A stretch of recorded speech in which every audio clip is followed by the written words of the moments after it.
Hello and welcome to Friday Night Football on PlayOnSports.com. It's the Play On Sports pregame show live from Yana Field in Winter Haven, Florida.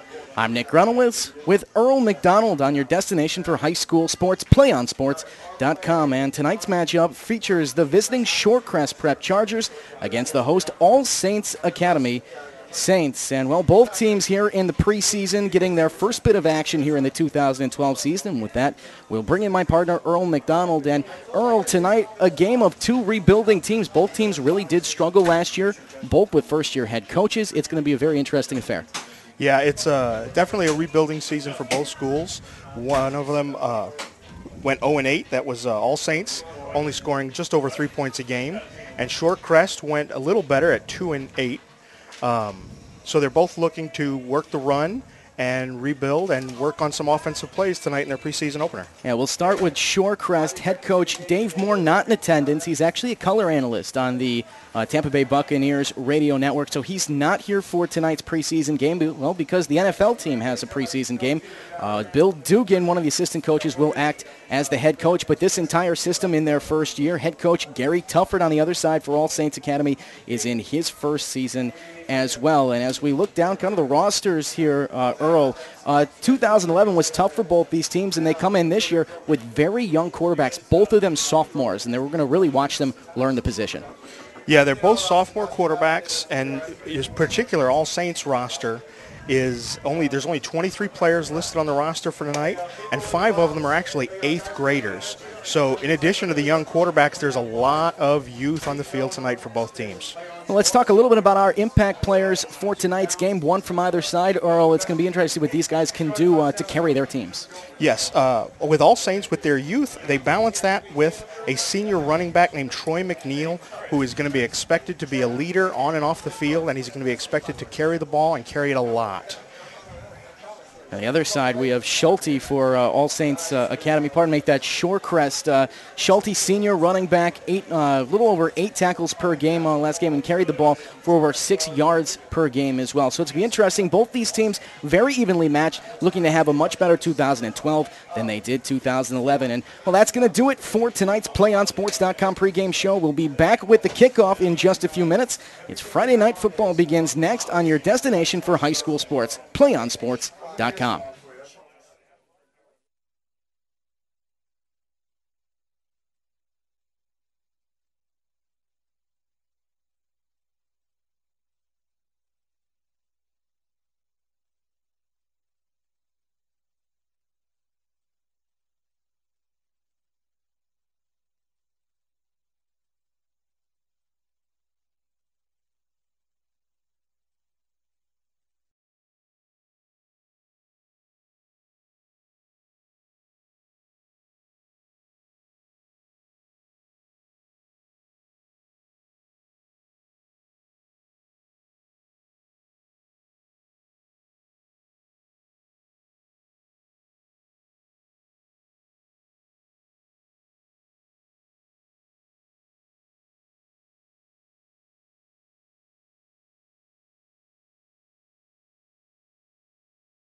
Welcome back to Friday Night Football on PlayOnSports.com. Coming to you live from Winter Haven, Florida. I'm Nick Grunowitz with Earl McDonald on your destination for high school sports, PlayOnSports.com. And tonight's matchup features the Shorecrest Prep Chargers visiting the All Saints Academy Saints in a pregame on both these teams in their first contest of the 2012 season. And, well, Earl, we talked about it a little bit during the pregame show that both these teams very young, like you mentioned, 3 or 4 8th graders on this All Saints Academy team.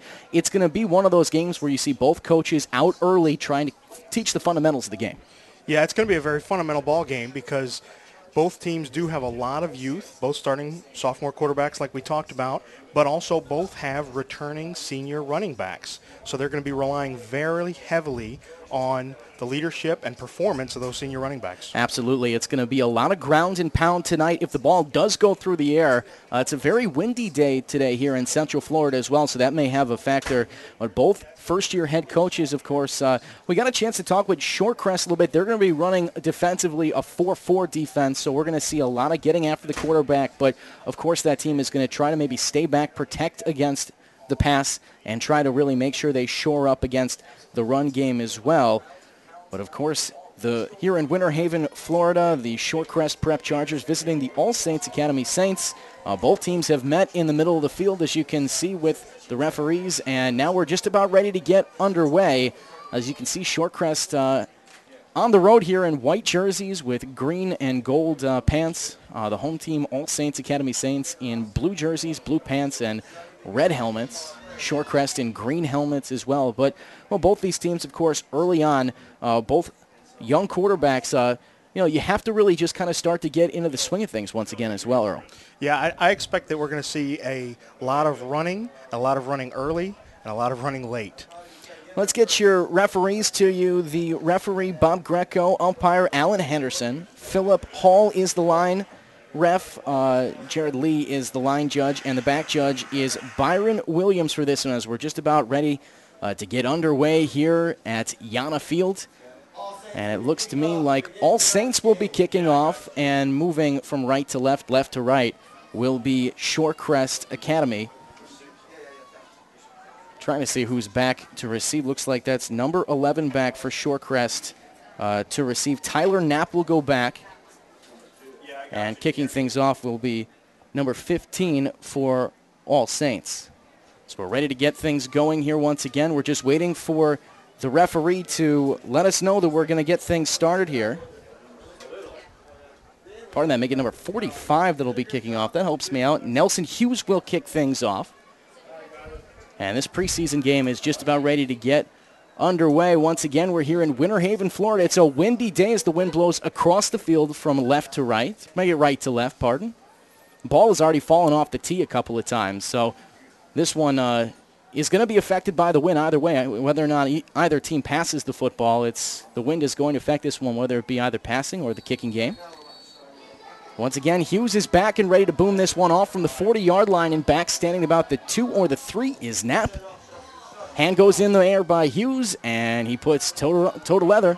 And we're underway here. Kickoff coming up is Knapp, and he's going to let it bounce. Has it go through his legs. He touched the football. Diving on it is All Saints, and they have possession of the football on the 13 or 14-yard line. That was a disastrous start for Shorecrest right there. So All Saints all over it early, and this home crowd is definitely into the game as we're just underway here, and now we're going to see the starting quarterback for All Saints, that's Patrick Fox, get in the game early here after they recover a botched kickoff return. So we'll see where this one gets started. They have it placed at about the 13-yard line. It'll be 1st and 10 to go as Fox will get things underway as the company comes off the line. Fox will work out from behind center with a split backfield, 2 running backs and a wide receiver off to the right there. Fox gets the snap, and the hand is the back. Up the middle he goes, diving forward, gets inside the 10. That was number 9, Dwight Drayton, who got the carry there, a junior running back. And he picks up 3 or 4. It's 3 yards, so it'll be 2nd and 7. But a good start here for All Saints. All Saints are subbing in Will Franklin. coming in as either a wide receiver or a running back. So Will Franklin will come into this ball game. 11:21 left in the first quarter. We're really just underway here. All Saints with the football on the 10-yard line. It's 2nd and 7 to go. Fox behind center, split backfield once again, and now wide receivers off to the left. As Fox gets up to the line, gets the snap. It's a toss off the left side, back, trying to get around the end. Inside the 10, diving forward, and he gets to about the 7 or 6-yard line. That's Dwight Drayton once again with the carry. And Drayton already with 5 or 6 yards off 2 carries. He's looking pretty good with the football. Yeah, we were expecting it to be McNeil carrying heavy, but it looks like they've gone to Drayton on the first 2 plays from scrimmage. Looks like they're going to mark that one at about the 8-yard line, so carried another 2 yards. It's going to be 3rd down and 5 to go. Yeah. And All Saints are making another substitution, bringing William Claggett back in. And Claggett will come back in. So Fox has handed the ball off twice. I'd expect for another run here perhaps. 3rd and 5, might need to put it in the air. Wide receiver will split off to the right side, ball in the left hash, and Fox gets up to the line. Another split backfield. Drayton the one on the right.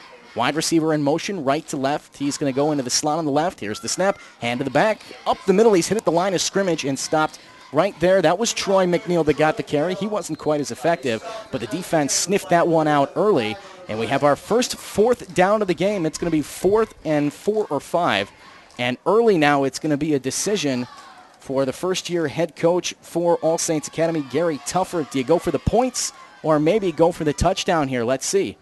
As he yells into his sophomore quarterback, and looks like reluctantly Fox might come out of this game. Let's see. They're going to spot this, and there's a flag. A personal foul on the Chargers. That's going to be a 1st down for All Saints Academy. And Earl, no matter what level of play you're at, you hate to see on a 3rd down stop a penalty that gives the team with the ball another set of downs. Absolutely. Every football fan in America knows you can't give a team an extra chance. So it'll be 1st down, and they're going to put this ball right on the 5-yard line. So 1st and goal for All Saints Academy, who kicked off to start this game but recovered it on a botched kickoff, a ball that got between the returner's legs. And now Patrick Fox is trying to get into the end zone for the first time this year. There's 10:05 left in the first quarter. Fox waiting for the referee to spot the ball. Should be about half the distance to the goal, which would be about right, the 4 or 5-yard line, but it will be 1st down and goal regardless. And let's see where Fox will be. It'll be placed on the 5. Fox will be behind center, ball between the hashes. Wide receiver on the left in a split backfield, Drayton to the left, McNeil to the right. And here's the snap. Fox will play action out to the right. They have it snipped out, and the defense blows that one up. Fox is down back behind the 15-yard line. That looked like number 34, Ryan Lettler, who came in on that one. Either that or it was Garrett Shelty, one of the two, who came in and made the sack. And now it's 2nd down and goal. And the ball is going to be placed on the 16-yard line. So a long way to go for All Saints here. That really changes the outlook of the offensive progression here. Yeah, I'm not sure if that was a broken play or not, because an awful lot of defensive players got into the backfield very fast. It looked to me like they might be going with some kind of a little bootleg play there, but the defense was right on top of it. And already early there's going to be a timeout called. Looks like this is going to be a timeout for All Saints Academy, who will call this timeout. So here we are at timeout, 9:11 left in the first quarter. And we're still scoreless between these two teams. All Saints Academy hosting Shorecrest Prep, the Chargers against the Saints tonight. Do you want to watch more of your school's great matchups, like the game you're enjoying here tonight? Tell your school to sign up for the Play On Sports School Broadcast Program. The program allows schools to broadcast all their games and other activities on the web. For more information, go to playonsports.com/SBP. And we welcome you back to the broadcast here in Winter Haven, Florida. Nick Grunowitz here alongside Earl McDonald coming out of the timeout. These two teams are scoreless. The Shorecrest Prep Chargers visiting the All Saints Academy Saints. After a sack on 1st and goal, All Saints will set up on the 16-yard line, so a long way to go and only 3 downs to work with. And there's a kicker out on 2nd down here for a field goal. I know it's a windy day, but it's only 2nd down. The referees have it marked off as 4th down. I'm not quite sure why. Any kind of a penalty would have put us. But regardless, looks like we're going to have a 4th down here. and 15 to go. So the kicker going for what's going to be just about a 21-yard field goal. And the snap is back, kick is up, low line drive. This one is going to sneak low and inside the left upright, and that one is good. So All Saints Academy is on the board here first. That was Will Franklin who put that one through the uprights, number 85. And just like that, All Saints Academy leads the Shorecrest Prep Chargers 3-0. So we must have gotten a miscommunication there as to what down it was, but on fourth down they go for the points. And 3 points are up on the board here as Coach Tufford will come out and speak with the judge for a moment. But we're ready for the kickoff once again. 8:50 left here in the first quarter. It's 3-0, the home team, the All Saints Academy Saints over the Shorecrest Prep Chargers. And Earl right there, that's a really unfortunate sack to take on third down, especially now putting it into perspective. Of course, making it a tougher field goal, and fortunately, All Saints was able to convert. They were able to convert, and really it was a bonus possession anyway because of the muffed kickoff. So hopefully All Saints can do something with that lead, but Shorecrest is going to get another chance here to try and return a kick and see what they can do. Well, All Saints will kick things off here. Once again, it's number 45 who will kick it off, and that's Nelson Hughes. And back to receive once again is Shorecrest, the Chargers. Kick is off from the 40. It's up and a whistle on the kick. And wait a minute here. Looks like they're going to call offsides here. Wait a minute. But they whistled that one dead as soon as it happened. They're going to kick the ball again. Not quite sure what the call was there, but back to receive for Shorecrest is number 10. That's Ty Johnson, the freshman wide receiver and defensive back. The ball will still be placed at the 40. And Hughes will tow it away once again. It's 3-0 All Saints. The Chargers still looking for their first offensive possession after a botched kick return started off this game. Hughes puts his right hand in the air, looks at his teammates, and he's ready to go. Here comes the kick.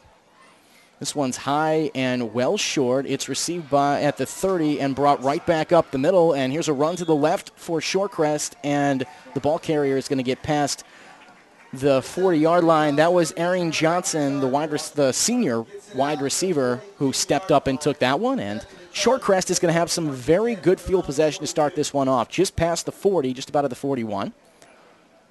And let's see, is there a penalty here? The referee speaking on just about the left hash there. Maybe perhaps about where the spot's going to be, and that's exactly what it's about. They'll put it near the left hash at the 42-yard line. And now we'll see the starting quarterback, Sam Grant, for Shorecrest, as he'll start off behind center with an offset eye to the right side and a wide receiver on either side. And Grant behind center here gets the snap, gives the hand to the right side, and up the middle goes the ball carrier over the top of a defender, past the 40 to about the 48-yard line. And that's a carry for about 5 or 6. Make it the 48-yard line. It's going to be about 2nd and 4 to go. Yeah, that's about what we expected, a handoff to Garrett Shelty up the middle. Another very good carry. And Grant now, they're in the huddle. 2nd and 4 to go here, 7:55 left in the first quarter, 3-0 All Saints. Strong I formation, offset to the left it looks like from here. Wide receiver on either side. Now they move the back up front to the left. And it's a botch snap. Ball's loose up behind the center and the dog pile on top of it. And All Saints may have it here. Let's see what the line judge says. And they're going to point All Saints' way. The Saints have gotten the fumble. So 2 possessions, 2 turnovers for the Chargers here early in this one. This is a disastrous start for the Chargers, and first-year head coach Dave Moore, who's not at this game, of course, but the interim head coach for this one, Bill Dugan. And just like that, All Saints has a chance to tack on some more here. Yeah, All Saints is getting off to a great start this season. They've already almost eclipsed their average points for the season of last year. And that was something we didn't talk about. All Saints averaged just a little over 3 points per game last year, and we'll see Patrick Fox once again. He'll start off behind center here with that split backfield and a wide receiver to the right. Fox gets the snap, pitches to the back. That's Drayton going to the right, trying to get around the corner. To the sideline he goes, slips a defender, and will get to the 40-yard line, falling forward for a gain of about 5 or 6. It's like Drayton got hit there, shed the tackler, and was able to continue up the sideline. Yeah, we expected to see a steady diet of McNeil, but they've made 3 good handoffs to Drayton so far. Maybe they thought that Shorecrest would be looking for the same thing. Gain of 5, make it 6. They'll mark it 2nd down, 4 to go here. With 6:55 left in the first quarter, 3-0 All Saints over the Shorecrest Chargers. And Fox once again, strong eye this time. McNeil is the front back, and here's the give to Drayton running right side. Slips a defender and will get past the 40 to about the 43, 44, close to a first down depending on where they mark it. Looks like they got inside the 40, to about the 36, 37-yard line. They'll give All Saints the first down. So a new set of downs here for All Saints. Ball is at the 37-yard line. And the Saints looking to extend their lead. They're up 3-0 here. Fox breaks the huddle. Haven't seen a lot of Fox through the air. He's thrown it dropped back just once, handed it off 4 or 5 times. Fox gets the snap. Hands to the back. This is McNeil. Slips right side. Lot of room. Gets around a defender. Inside the 20. Inside the 10 to the 5. And that's the touchdown. What a run from McNeil there to the right side. Slipped the defender, and it was off to the races. That's a 37-yard touchdown run, and All Saints leads it 9-0. What a play there, and it was all done by McNeil in the backfield. Found the opening and got to the outside. Yeah, it was almost as if All Saints set them up like a boxer with a lot of jabs by Drayton and then came in with the big haymaker from McNeil. Yeah, make a good point there. They kind of have a tandem back set here. Drayton's been doing a lot of the heavy carrying, but McNeil there, who's a much larger player, got in, knocked over one guy, and got to the outside and was able to get it done. And now here comes the kick by number 85. That's Will Franklin. And the Saints lined up for 2 there and couldn't get it done. So it's going to be 9-0. So 9-0, 5:44 left in the first quarter. It's a 9-0 lead once again for the Saints over the Chargers. And well, once again, we're going to see if the Chargers can get something go offensively here. 2 possessions just about, really 1 possession in a received kick and 2 turnovers. So right now it's all about just getting the football and trying to hold on to it. Yeah, Shorecrest, again, who struggled last year, not quite as much as All Saints, is starting off the season with a little bit of a struggle as well, with 2 turnovers on the muffed kickoff and then the fumble. So hopefully Shorecrest can try and put something together and at least bring this game back into a more competitive contest. So both teams are going to break out of the huddle here. Once again, we're still looking to see the starting quarterback for Shorecrest here, Sam Grant, really get some time to get behind center. He's just in the 10th grade, so a sophomore at Shorecrest. And, well, we talked about in the pregame, Earl, it's going to be all about kind of learning the position as he goes. And, well, he learned in the first possession they had, try to make sure you get the snap because they turned it over on that fumble. Yeah, the botch snap's going to hurt him, and hopefully the young sophomore can put that behind him and do a little something better with this possession. So here comes Hughes once again, number 45, to kick this one off. Nelson Hughes. And back to receive is Tyree Johnson. Make it Tyler Knapp, who will be back. So Knapp waiting back. Hughes putting his hand in the air. He'll kick off for the 3rd time in this game already. We've barely seen 7 minutes of play. And here's a high line drive kick. That one's very good. Bounces at the 10 and dies at the 2-yard line. And it's picked up, and falling over is the returner. That's Tyree Johnson, who did fall over. And it's going to be at the 2-yard line is where the ball is. That was a very good kick. Kind of a line drive with some sideways English on it. It hit the ground, stopped, and rolled right to the near sideline.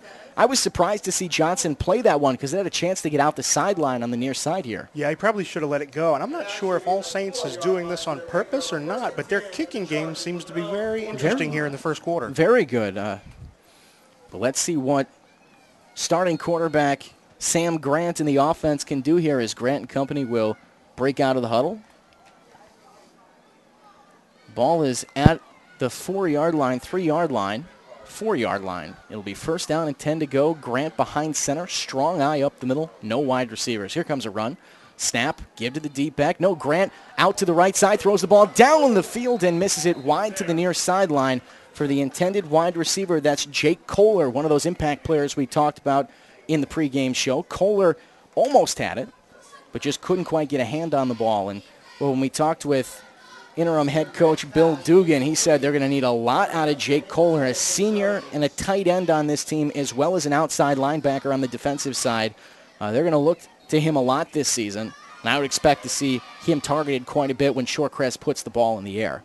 So Sam Grant back out once again. Another offset eye to the left side. Make that a strong eye right up the middle. No wide receivers. Grant gets the snap, gives the back, running, splitting right back up the middle, over the top of a defender past the 10 to the 12 or 13-yard line. That was number 32, Troy McNeil. There's the other senior. Oh, pardon that. Number 32, Garrett Shelty. Pardon, that's the other senior. Got my 32s mixed up. Both of them impact players in this game as well. McNeil and Shelty.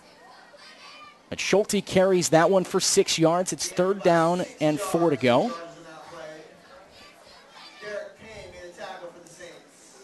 Looks like it's just about 3 to go, but third down it is. Grant behind center, split wide receivers, one on either side, and a deep back.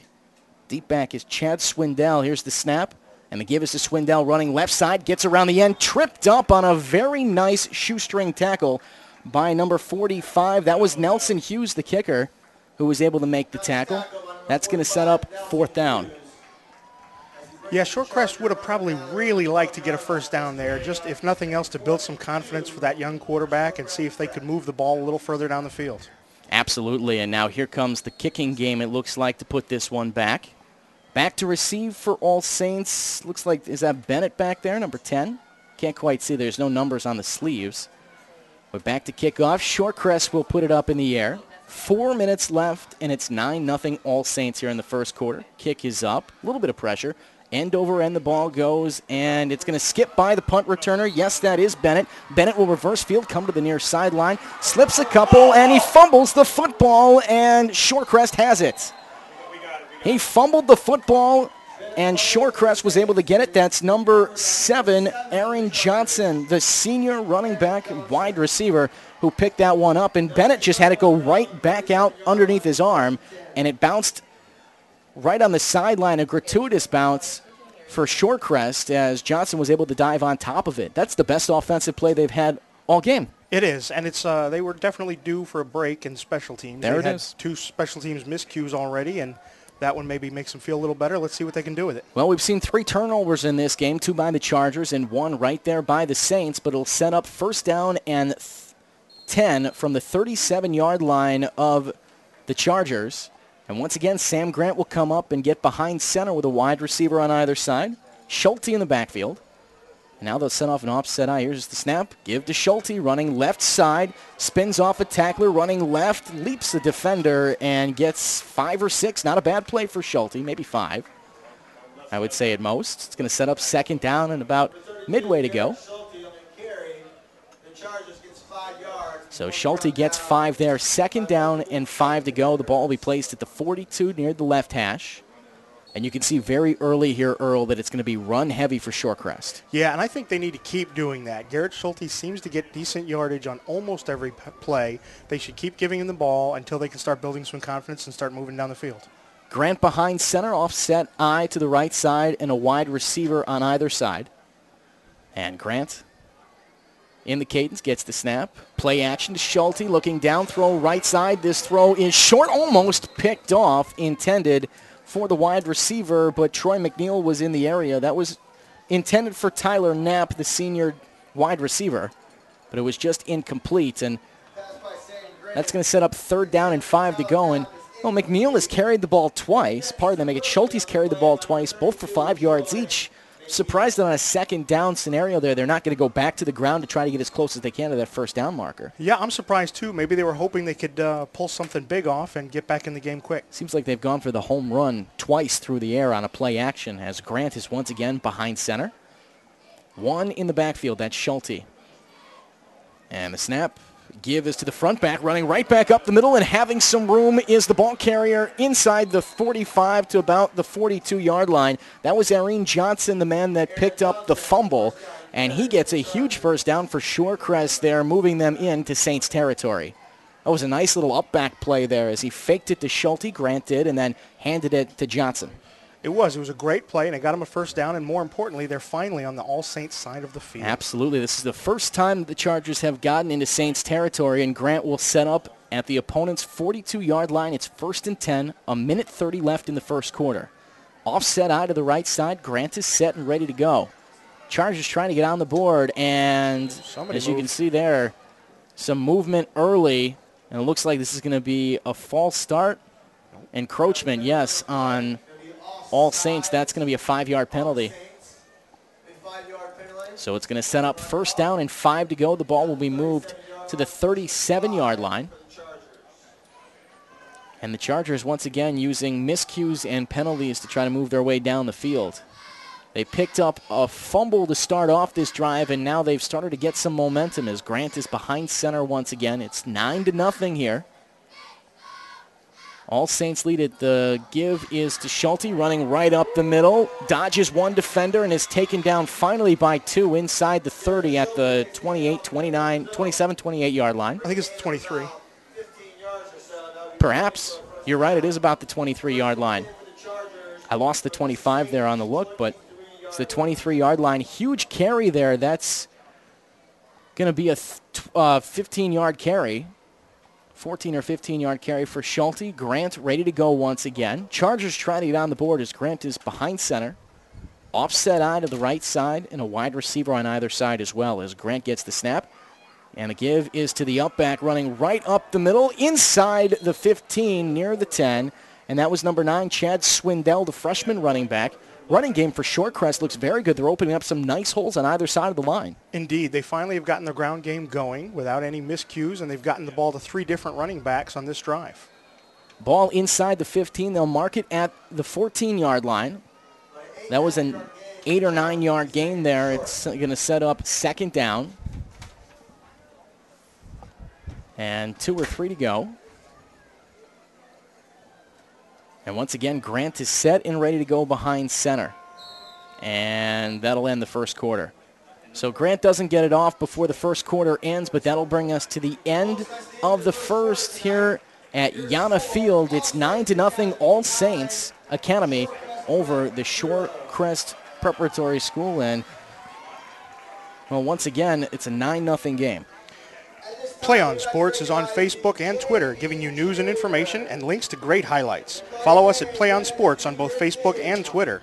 You can also access thousands of live and on-demand games on YouTube at youtube.com/playonnetwork. Keep up with all the high school action every week from your destination for high school sports, playonsports.com. Well, Earl, as we head into our break here between the first and second quarters, they're going to switch sides, of course, but well, we've seen some very interesting play from both these teams. 3 turnovers. We knew it was going to be a bit of a messy game. Not indicative of the talent that's on the field, of course, but just because it's the first game of the year, we're in a preseason game, both teams can kind of let it all hang out because it's not one that necessarily counts in the record books. But we've seen some very good running. We have, and we're basically seeing a lot of what we expected to see. With the youth on both sides of the ball for both teams, there have been miscues, but both teams have veteran running backs. In All Saints' case, they've got 2 senior running backs that are both doing well. And Shorecrest has been mixing it up with a whole committee of good running backs that have all done well for them. And we've seen some very good running from All Saints by Dwight Drayton and then Troy McNeil as well. Both of them seniors. We haven't seen a lot of throwing, though. Both quarterbacks have been very quiet, but we'll see what Sam Grant has in his bag of tricks here as we head into the second quarter. 12 minutes in each quarter, of course, here. 12 minutes left in the half, of course, and Grant behind center with a wide receiver on either side as we switch sides. As Grant comes set, and he's going to give the ball to the back, running up the middle, stumbles a bit, but is able to get to just about the 10. That's Austin Sattel, the senior offensive lineman, or defensive lineman. Yes, Sattel kind of came off the line there at the last moment and moved into that offset eye position to receive the ball. That was a gain of 3 there on third down, And that's going to set up first down and 10 to go, and the ball is on the 11. And Grant in the huddle. I have a feeling Shorecrest at some point is going to try to look to Kohler again. I would think so, especially as we get nearer and nearer to the end zone. As Grant will set up with an offset eye to the left side and a wide receiver on either side as well.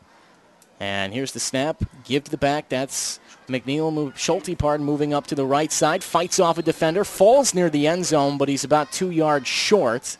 That's a carry of about 9 yards. That's going to set up second down and 1 to go. So 9-0 All Saints, but the Chargers threatening.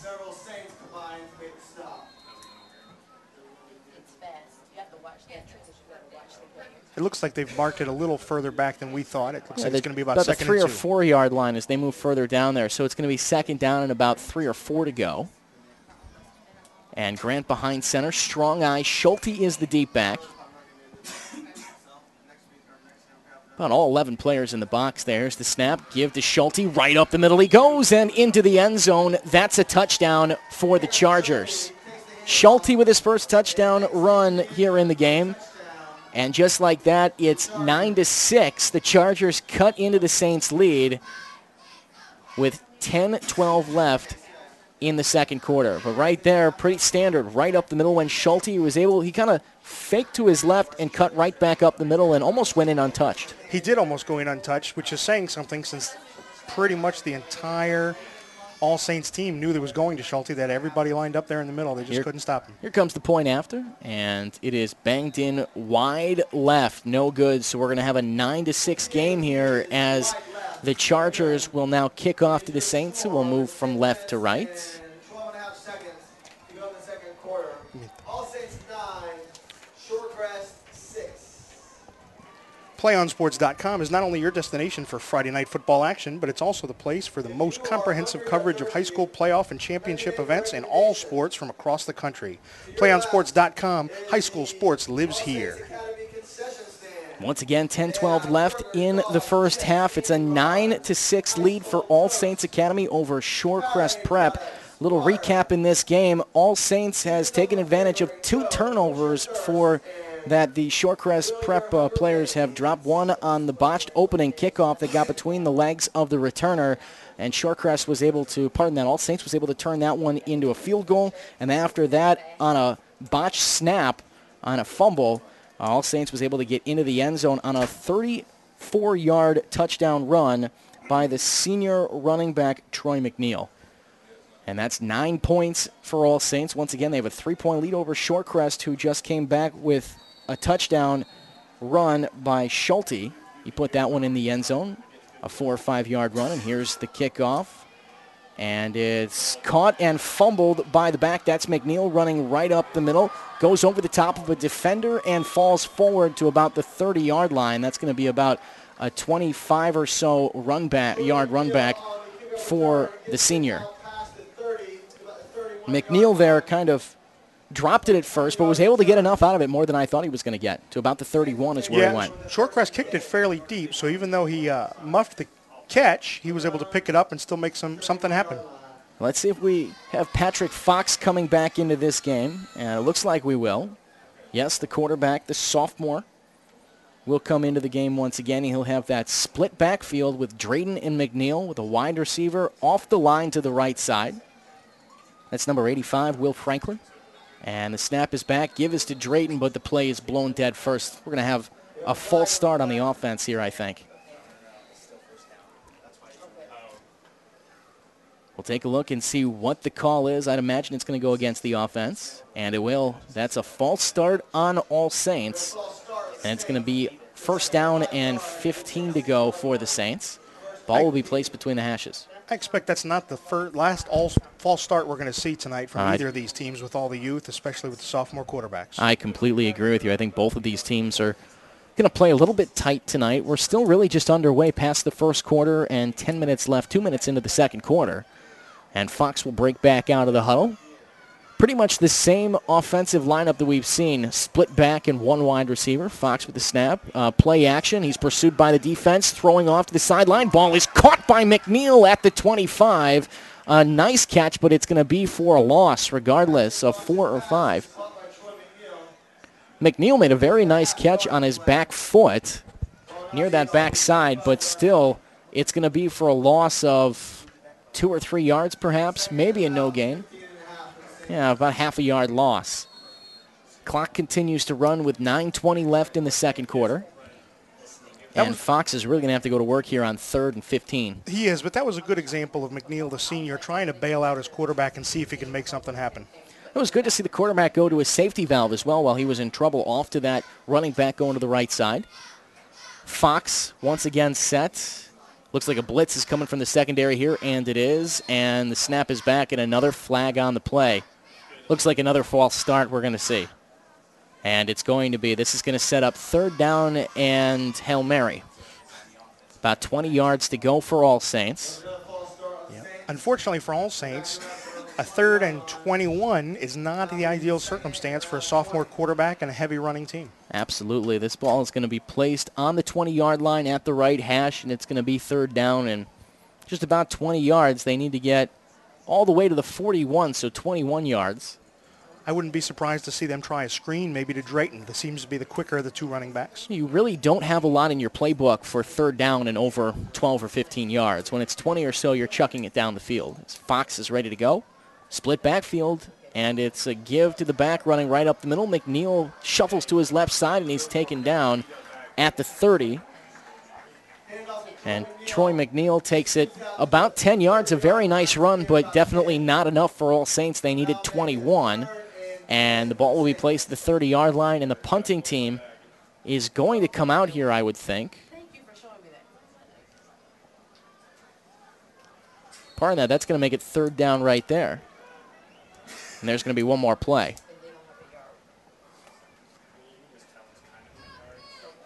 Well, if they got 9 the first time, maybe they'll give it to McNeil again, see if he can get 11.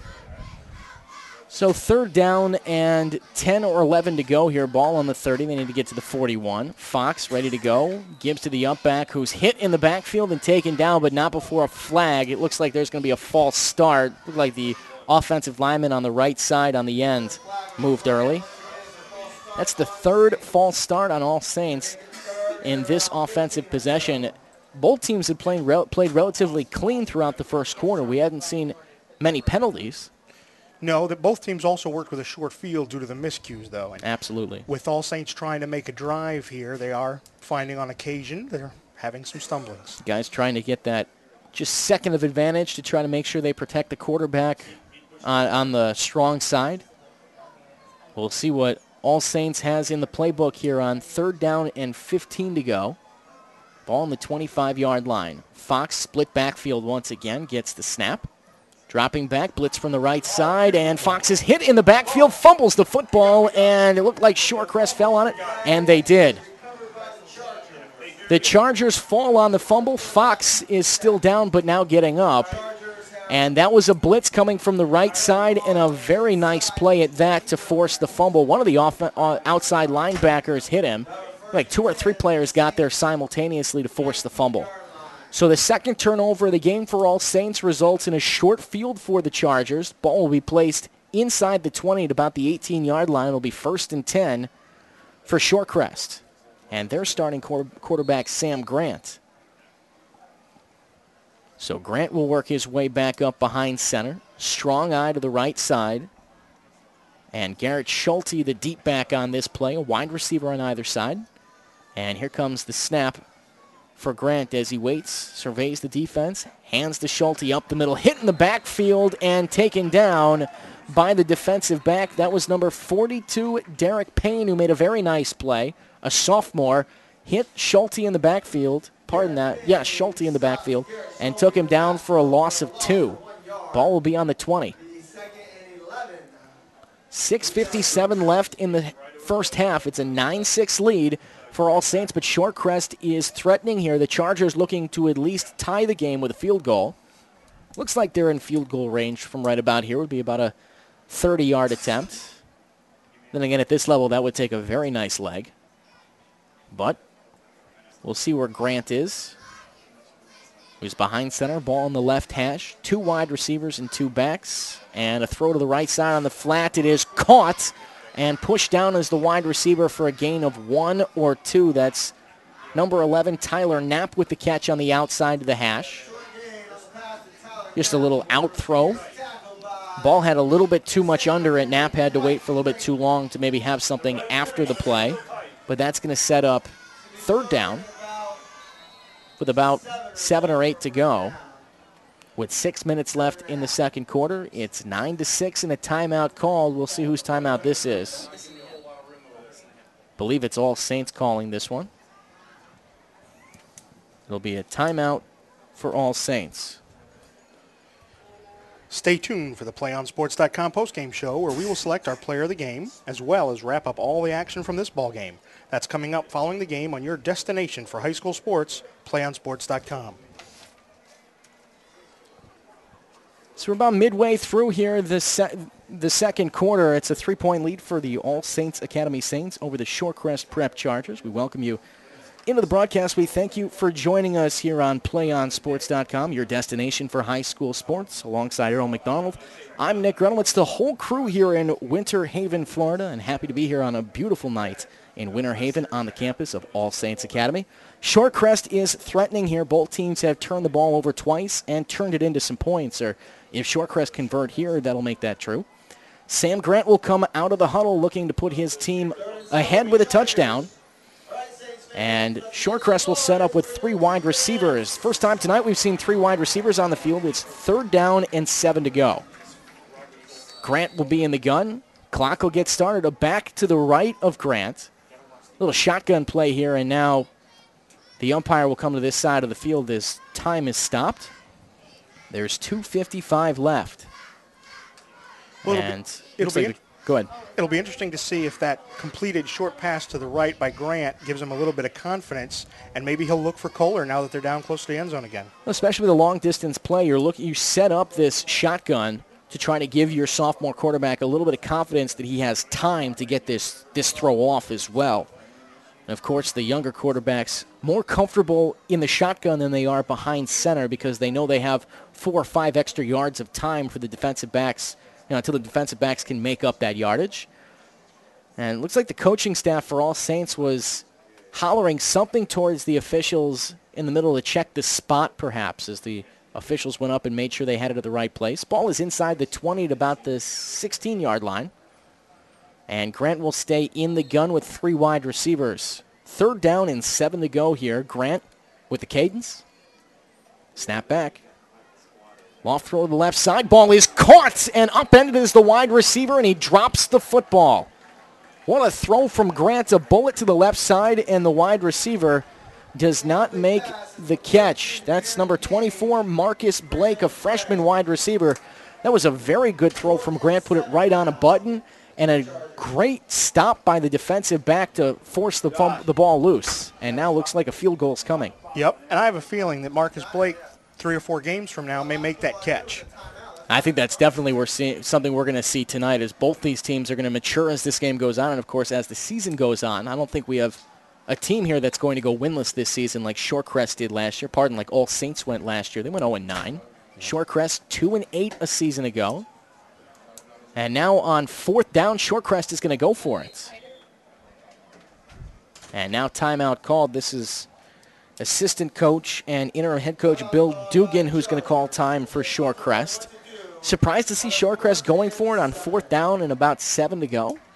Not necessarily. With high school football, the kicking game is certainly not as reliable as it is at the next 2 levels. So maybe they're concerned about their kicker, or maybe they just feel like they're in All Saints territory and they want to take a good shot at it. Not to mention a preseason game, young quarterback, get him as many snaps as you can before the big opener next week as well, and especially after Grant threw the ball as well as he did. And I don't think I can state anymore how well thrown of a ball that was. Good tight spiral, put it right to the chest of the wide receiver, but you have to tip your cap to the defense for All Saints. They put a helmet right on him and flipped him and jarred the ball loose. And unfortunately for Shorecrest, that doesn't get them a first down. They're stuck on 4th down and 7 to go. The ball is on All Saints' 16-yard line with 5:30 left in the first half. A 9-6 lead for All Saints over Shorecrest. So this is potentially a go-ahead play if Shorecrest can put it in the end zone. Sam Grant, the quarterback, with an offset eye backfield to the right side, will have the ball. Wide receiver on either side. Blake is on the left, and now a back goes into motion. Here's the snap, and a loft to the left side. This is towards Blake. He leaps, one-handed catch towards the end zone. He held on. What a play! Wow.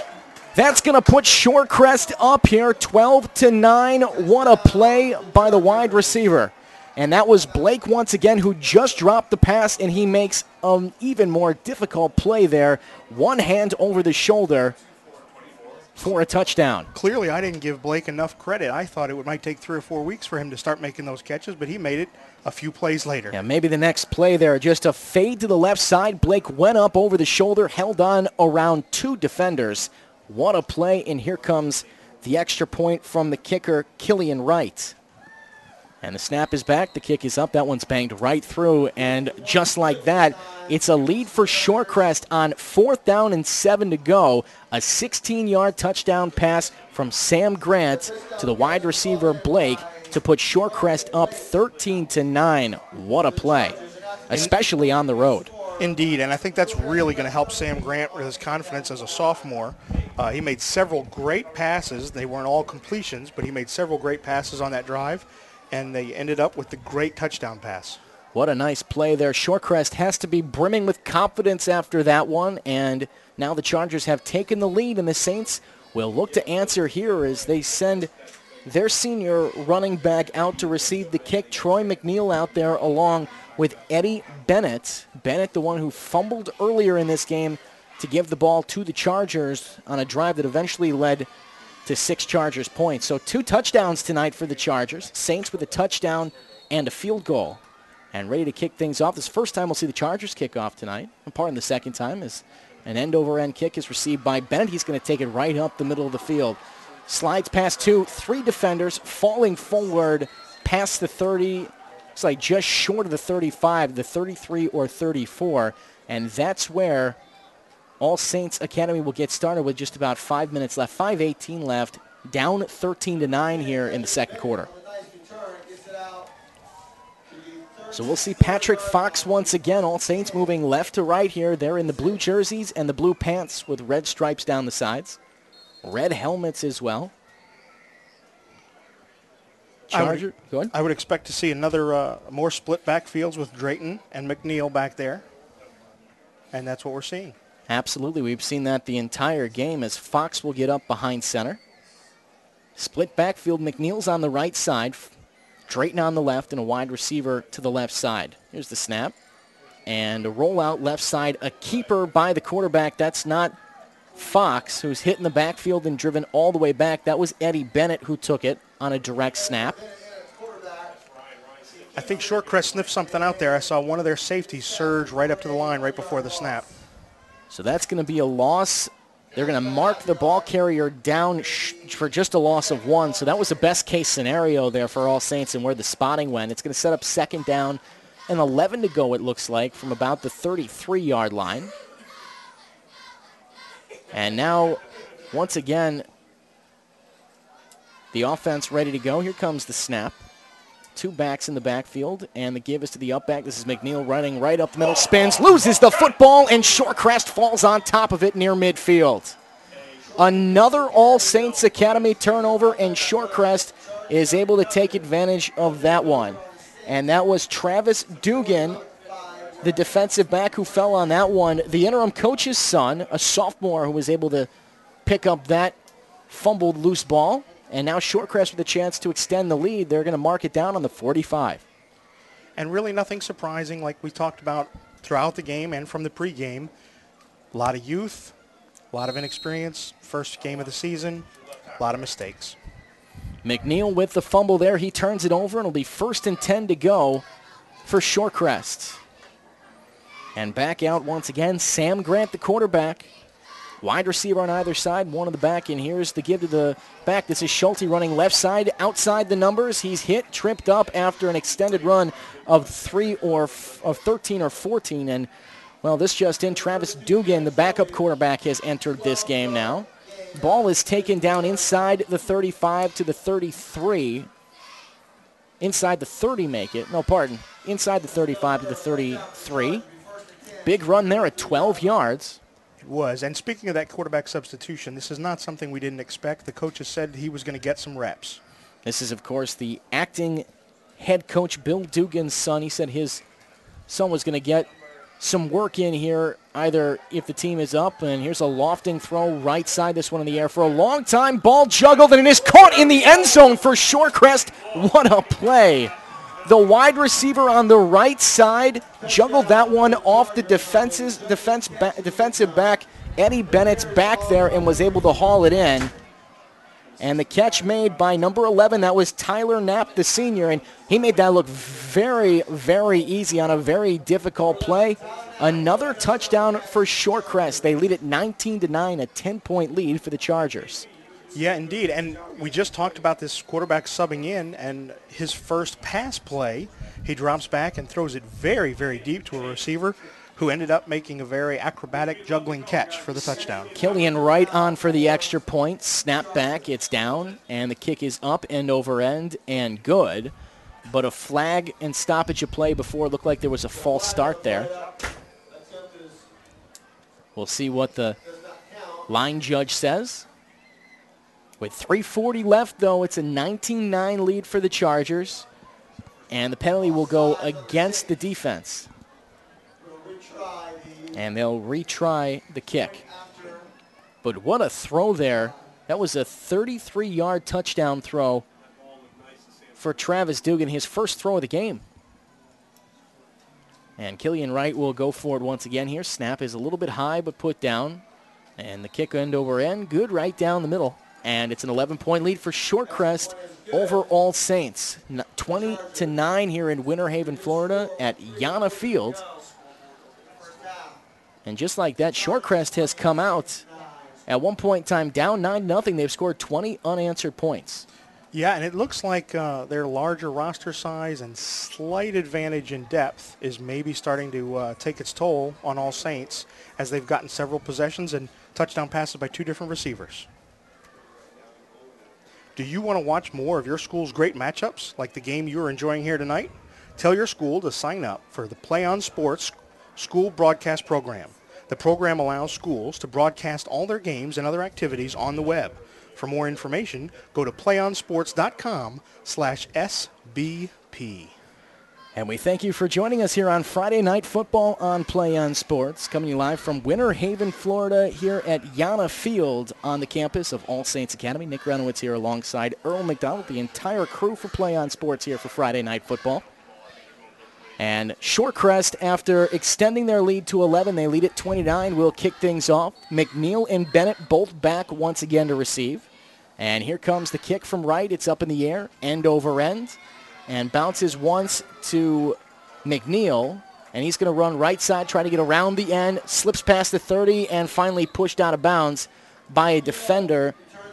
And that was number 26, Evan Johns, Jr., who made a very nice play to stop McNeil just past the 30 at the 34-yard line. And that is where All Saints Academy will get their start. And we did see Bennett come out and play quarterback during the last offensive drive. The junior, we'll see if he'll come back out once again or if it'll be Patrick Fox. I would expect Bennett to get some work here, and he does come right back out and into the huddle. All Saints turned the ball over their last time. McNeil fumbled it running up the middle. And Bennett will get back behind center. Split backfield. Drayton up front. McNeil is deep. Wide receiver to the left side. Snap. Give to Drayton. Ball loose on the ground. Shorecrest has it once again, it looks like. Or maybe All Saints fell on it. We'll see what the referee says. It'll be second down. Referee says that All Saints got on top of it. Almost another disastrous fumble there for All Saints. Yeah, with the youth, you're going to have these things happen, but they've got to try and be more careful. 3 minutes left here in the first half. We hope you're joining in on the other games on the FHSAA network. And we'll get you the scores in just a minute here. After the next play, coming out of the huddle is All Saints Academy. It's second down and 11 to go here. Ball is placed on the 33-yard line. Bennett behind center, strong I formation, gets the snap. He's going to run it himself around the right side, slips a defender, runs up past the 40, over the top of another defender to the 42, 43-yard line. And that's going to be a run of about 9 or 10 yards. That may be enough for a first down, but there's a flag on the play. We'll see what the call is. A personal foul, face mask penalty against Shorecrest. That is going to give All Saints Academy a first down. And let's get you the scores here. First Academy taking on Harmony High School. It's 14-0 First Academy in that game. Seminole against Indian Rocks. Indian Rocks a 3-0 lead. Lakeland 35 against Cambridge. There it's 35-0. Windermere Prep and Calvary Christian 28-0 Calvary Christian. So those games, a lot of offense going on there. Here we've had some offense, 29 combined points. It's 20-9 Shorecrest over All Saints, and it's first down and 10 to go. The ball on the 42-yard line of Shorecrest, and Bennett will give it to the back. Ball dropped. It's loose once again. Another fumble, and let's see who fell on this one. It looked like Shorecrest got there, and they did. Another turnover for Shorecrest, and it was, for All Saints, Shelty, the two-way player, fell right on top of that one, and Shorecrest has an opportunity to tack on here with 2 minutes and 6 seconds left. And really, Earl, it looks to me like All Saints is struggling just with the quarterback to running back exchange. Yeah, they are, and I think that's part of the problem when you're trying to get two different quarterbacks experience in the first game. You might have miscues with the center quarterback exchange.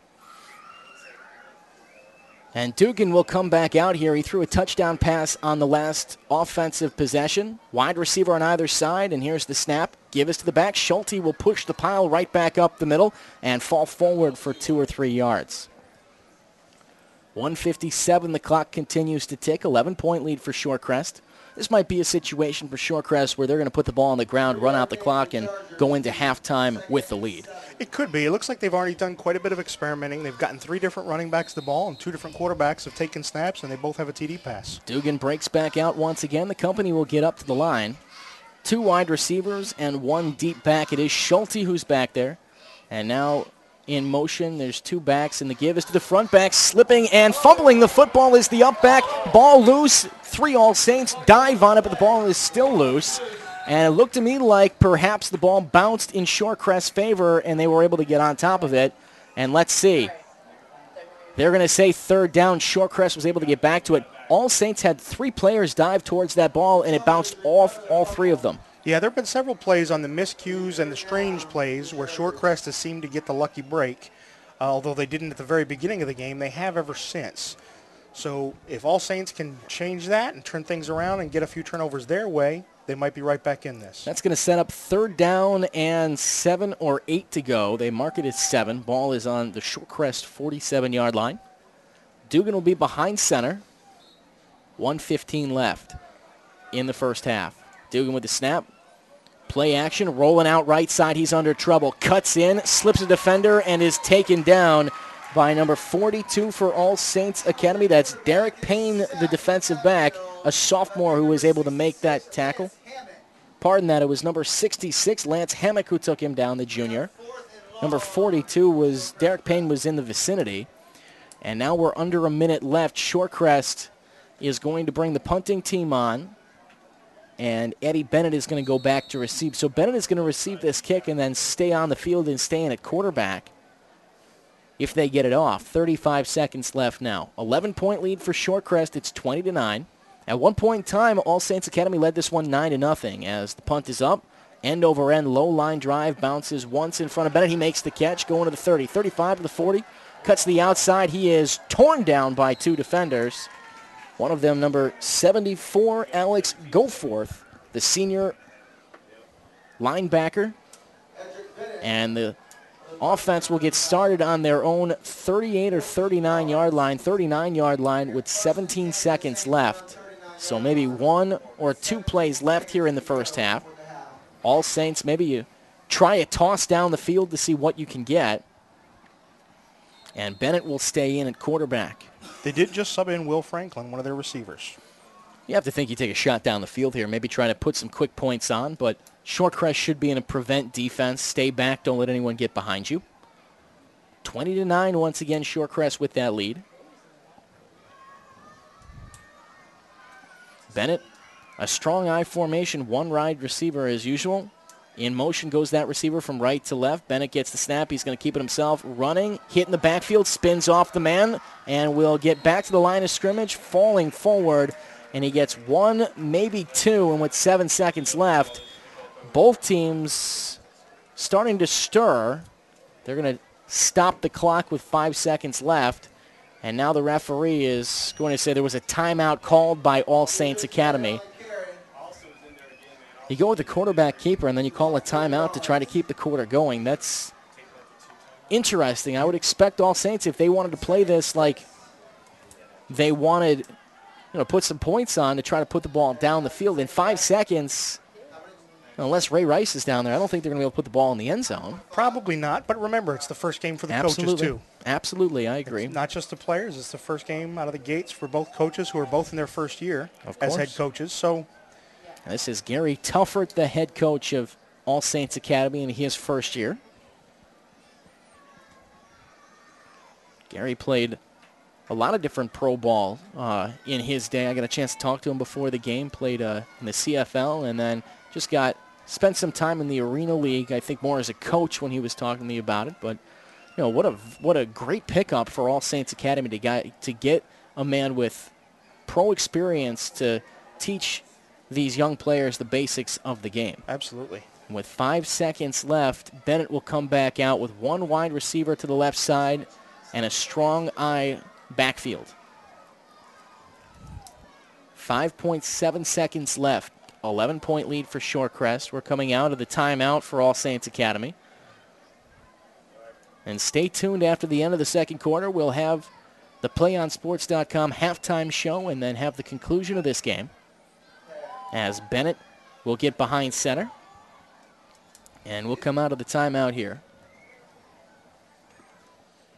But for All Saints Academy, the offense has struggled since putting those 9 points on the board. They've given up 20 unanswered scores. Bennett gets the snap and will keep it himself, running left side, tiptoes between a couple of defenders. The left side gets around the end before he's hit hard past the 40 and taken down, and that'll do it for the second quarter and the first half. So after one half in the books, it's a 20-9 game here at Yana Field here in Winter Haven. All Saints Academy hosting Shorecrest. Well, wait a minute. We might have one more play. Referees are going to convene here and talk at the 41. I thought the clock was expired. Yeah, I can't imagine with a run play like that, especially one that was as slow developing as that one, that the clock 5 seconds didn't go off, but the referees are talking on the left hash of the 40 on the far side. And it looks to me like they're going to have one more play here as Will Franklin will come out for All Saints and get into the huddle. It's going to be third down with 7 to go. 2 seconds left, so they put a little extra time on this clock. The horn did sound. The referees will put a little bit more time on, and Bennett will get behind center with a split backfield. Here comes the snap. Bennett is rushed and hit in the backfield and taken down. So Bennett sacked in the backfield. That's how the first half will end. That was number 44 coming in the backfield and making a very nice stop for Shorecrest Prep. So just like that, it's 29 at the end of one half here at Yana Field at All Saints Academy. And Earl, we've seen a lot of different things here in the first half. Of course, All Saints Academy got off to that great start, taking advantage of 2 turnovers. In fact, it was 9-0 before the Shorecrest offense even got the ball, really, because of 2 turnovers. But Shorecrest, the Chargers, came right back and now hold that 11-point lead. They did. They showed that their slight advantage in age and depth made a big difference this first week of the season. And, well, that's the end of the first half of play with the Chargers leading the Saints by a score of 20-9. We'll be back in a few moments with the PlayOnSports.com halftime show. Don't go anywhere. It's Friday Night Football on PlayOnSports.com, your destination for high school sports. One match away from immortality. This is a total team effort. We're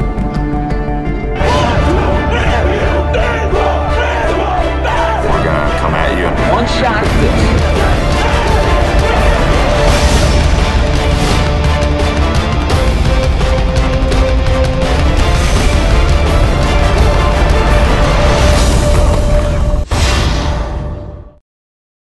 .3:16 left to go in this ball game. I formation, 3rd and 3 from the 45 of the Wolverines. And this time, holy cow! Dion almost hands it to the Westview player. He's going to run this to the 5-10. Touchdown, Wolverines!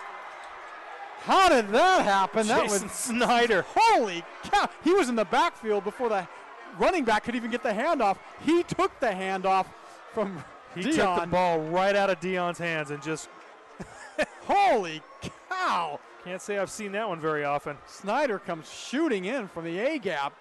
I think Dion froze when he saw him. He's ready to hand off to his running back. He froze when he saw him and just let him have the ball. 12 seconds to go. Oh, you could hear a pin drop. 5, 4, 3, 2. Get the snap off. Last play of the game. Brewster rolls right. Gets away from 2 sacks. Dons win. Sack at the 20-yard line. What a game. And number 40, Lucas Zinder with the game-saving sack. And there is heartbreak on one sideline and a jubilation on another. Offset eye for the Grizzlies as Keeney takes it under center. They'll send a man in motion, pitch back to Bird on the sweep. Bird finds a seam. He might go, folks. 20, 15, 10. Drags a tackler. Touchdown! Bird goes 38 yards for the touchdown on the sweep. One more snap is all it's going to take, and there you have it, folks. Your 2011 Division I Sac Joaquin section champions, the Granite Bay Grizzlies, as they defeat Pleasant Grove 30-24. Jacqueline Williamson. Her serve is over. Dug by Holt. Giblin going back to Holt near side. Cut shot, kept alive, back in one by Cathedral. And this one is out as Castanon Hill sends it wide. And the Cathedral Dons have won the title 16-14 in Game 5. Thomas with the ball, swings it out to Norris. Cameron Taylor tried to block that one away. Norris with a strong take, blocked by B.J. Anya. Huge block. Robinson leading the break the other way, gets it to Grant. Slam dunk Jeremy Grant off the feed from James Robinson. What a play by the Stag. Runner at third is Chavez. 8-2 the score. Bottom of the 7th. The 1-2. Popped in the air. This should do it. Cortopassi says it's mine. Now he's fading on it. And he can't make the catch, but Gaff comes in from center field and does.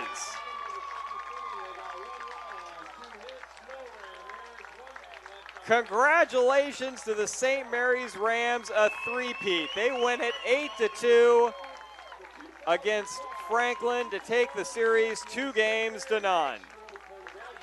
But this is time to run an offensive set that you've done all through the season in practice. Yeah. And you also, you get it to your hottest player right now, just like they're getting it to Eichhorst right here. He's going to try to create some space, find somebody on the backside that's open. Eichhorst flush out to the right. Oh, breaks free of a player. Eichhorst on his own, shoots and scores, bounces a shot home. Coos can't handle the shot. Eichhorst takes off the shirt and the helmet. And how about that? Alex called it. Eichhorst, after sustaining the injury in the third quarter of play, has scored the game winner with 22 seconds gone in the overtime period. Dogpile on the field. Marin Academy take it. A fantastic finish to this game. And, well, I hope his other ankle isn't hurting after this. Hancock to his immediate left. 2 receivers far side, 1 near side. Hancock on a counter right side. He's inside the 10. He bounces off a tackler at the 10. The 5. Touchdown, Helix. And behind Hancock, the field is littered with white jerseys on the turf. Wow. Hancock not to be outdone by his fellow playmakers on offense. Put on a show on that short 12-yard touchdown run. Looked like he was down after 3 yards, just threw a defender on the ground. As sophomore Chris Carter sits under center in their tight wing formation. Lycos in motion. Second back through is Freeman. Freeman just knocking people over. Look at him run. Breaks through. 4 tackles. And now it's just a foot race to the end zone. And Freeman's going to go the distance. Touchdown Imperial on the first play of the second half. 2nd and 6 for Imperial from their own 47. They're going to give it to Freeman again off the left side. And Freeman gets by one wave and down across the 40-yard line. Still on his feet. Look at him run down to the 20-yard line. One man to beat. Gets by him. Touchdown Freeman. How did he do that? Holy cow. 64-yard touchdown run. His 5th of the game. Royce Freeman, ladies and gentlemen, you're about to see the top rushing, and as I look over to our partners at KXO Radio, the top rusher in the San Diego section for the next 2 years. That's just amazing. That is just amazing. They hit him in the backfield. They hit him at the line of scrimmage. They hit him a couple yards downfield. They hit him again near the goal line. Keep those Lowell fans quiet over there.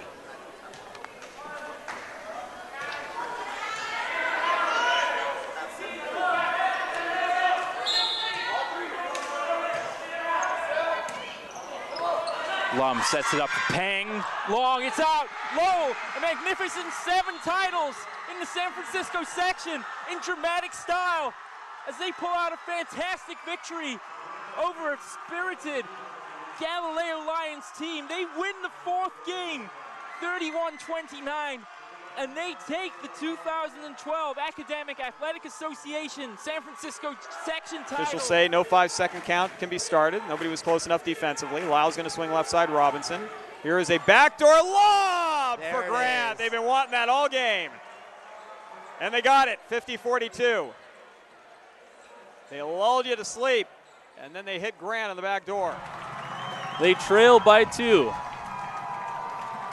McMorrow's kick is on the way, and it is good. St. Augustine has their first lead of the game, 21-20, with 25 seconds to play. The senior McMorrow with a huge kick, not the longest of his career, but the biggest of his career. St. Augustine leads it 21-20. Already lining up. They won't even have to run that one more play. They just acquiesce. Why bother? So there you have it. Your 5-time defending Division III champions, the Cathedral Catholic Dons, running up, over, and through Olympian 41-0 here from Qualcomm Stadium. Patriots down 21-17. Great ball game here. Dillon taking it, looking right, throwing it up top to Gaines. It will be caught by Gaines. Oh my goodness. It looked like the defender had it, but Gaines stole it away from him. Jason Gaines, are you kidding me, my friend? Oh boy. It looked like for sure we had an interception by the Tories, but as they both were going to the ground, Jason Gaines just wrestled it away from him. Shane Dillon to Jason Gaines on an 11-yard play.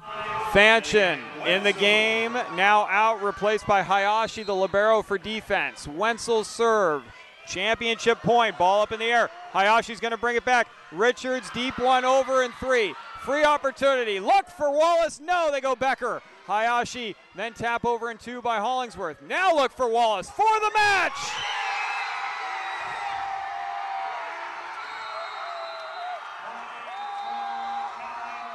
Kathleen Wallace, no better way for the Bulls to finish it than giving it to their senior leader. 25.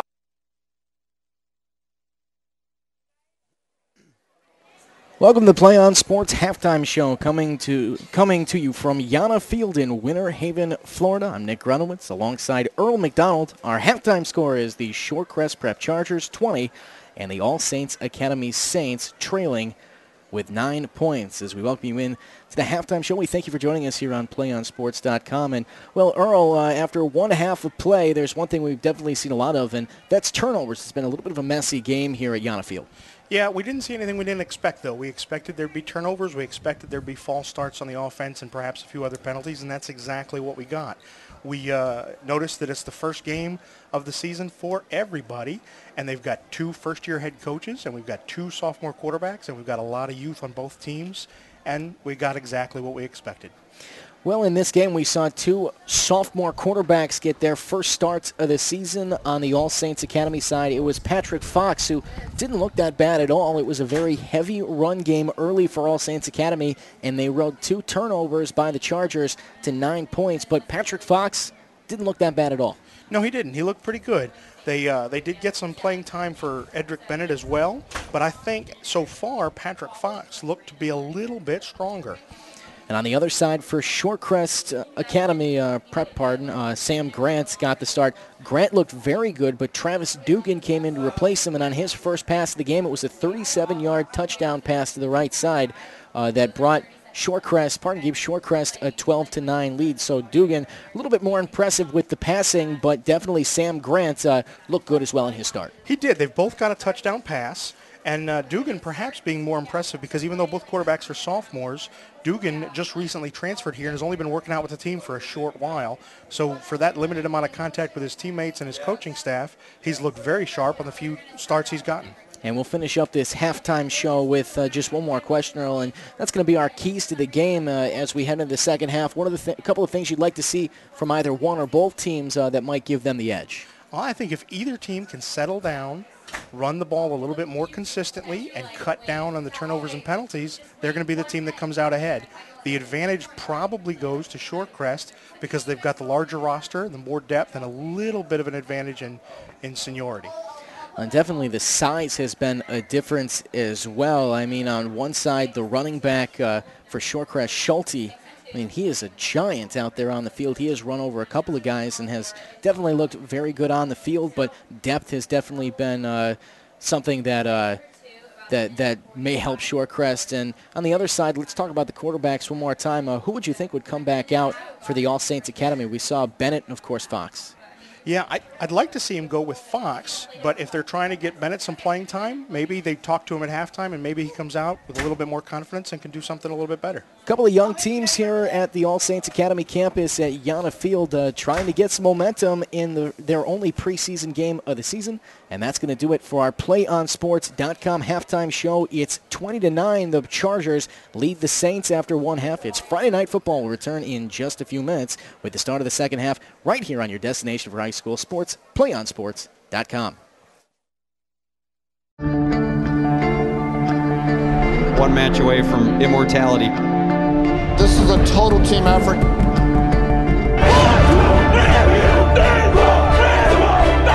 gonna come at you in one shot.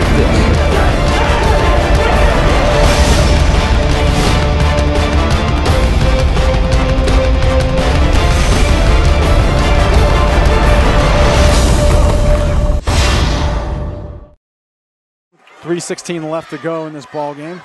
I formation, 3rd and 3 from the 45 of the Wolverines. And this time, holy cow! Dion almost hands it to the Westview player. He's going to run this to the 5-10. Touchdown, Wolverines! How did that happen? That was Snyder. Holy cow! He was in the backfield before the running back could even get the handoff. He took the handoff from Dion. He took the ball right out of Dion's hands and just... Holy cow! Can't say I've seen that one very often. Snyder comes shooting in from the A-gap. I think Dion froze when he saw him. He's ready to hand off to his running back. He froze when he saw him and just let him have the ball. 12 seconds to go. Oh, you could hear a pin drop. 5, 4, 3, 2. Get the snap off. Last play of the game. Brewster rolls right. Gets away from 2 sacks. Dons wins. Sack at the 20-yard line. What a game. And number 40, Lucas Zinder with the game-saving sack. And there is heartbreak on one sideline and a jubilation on another. Offset eye for the Grizzlies as Keeney takes it under center. They'll send a man in motion, pitch back to Bird on the sweep. Bird finds a seam. He might go, folks. 20, 15, 10. Drags a tackler. Touchdown! Bird goes 38 yards for the touchdown on the sweep. One more snap is all it's going to take, and there you have it, folks. Your 2011 Division I Sac Joaquin section champions, the Granite Bay Grizzlies, as they defeat Pleasant Grove 30-24. Jacqueline Williamson. Her serve is over. Dug by Holt. Giblin going back to Holt near side. Cut shot, kept alive, back and one by Cathedral. And this one is out as Castanon Hill sends it wide. And the Cathedral Dons have won the title 16-14 in Game 5. Thomas with the ball, swings it out to Norris. Cameron Taylor tried to block that one away. Norris with a strong take, blocked by B.J. Anya. Huge block. Robinson leading the break the other way, gets it to Grant. Slam dunk Jeremy Grant off the feed from James Robinson. What a play by the Stag. Runner at third is Chavez. 8-2 the score. Bottom of the 7th. The 1-2. Popped in the air. This should do it. Cortopassi says it's mine. Now he's fading on it. And he can't make the catch, but Gaff comes in from center field and does.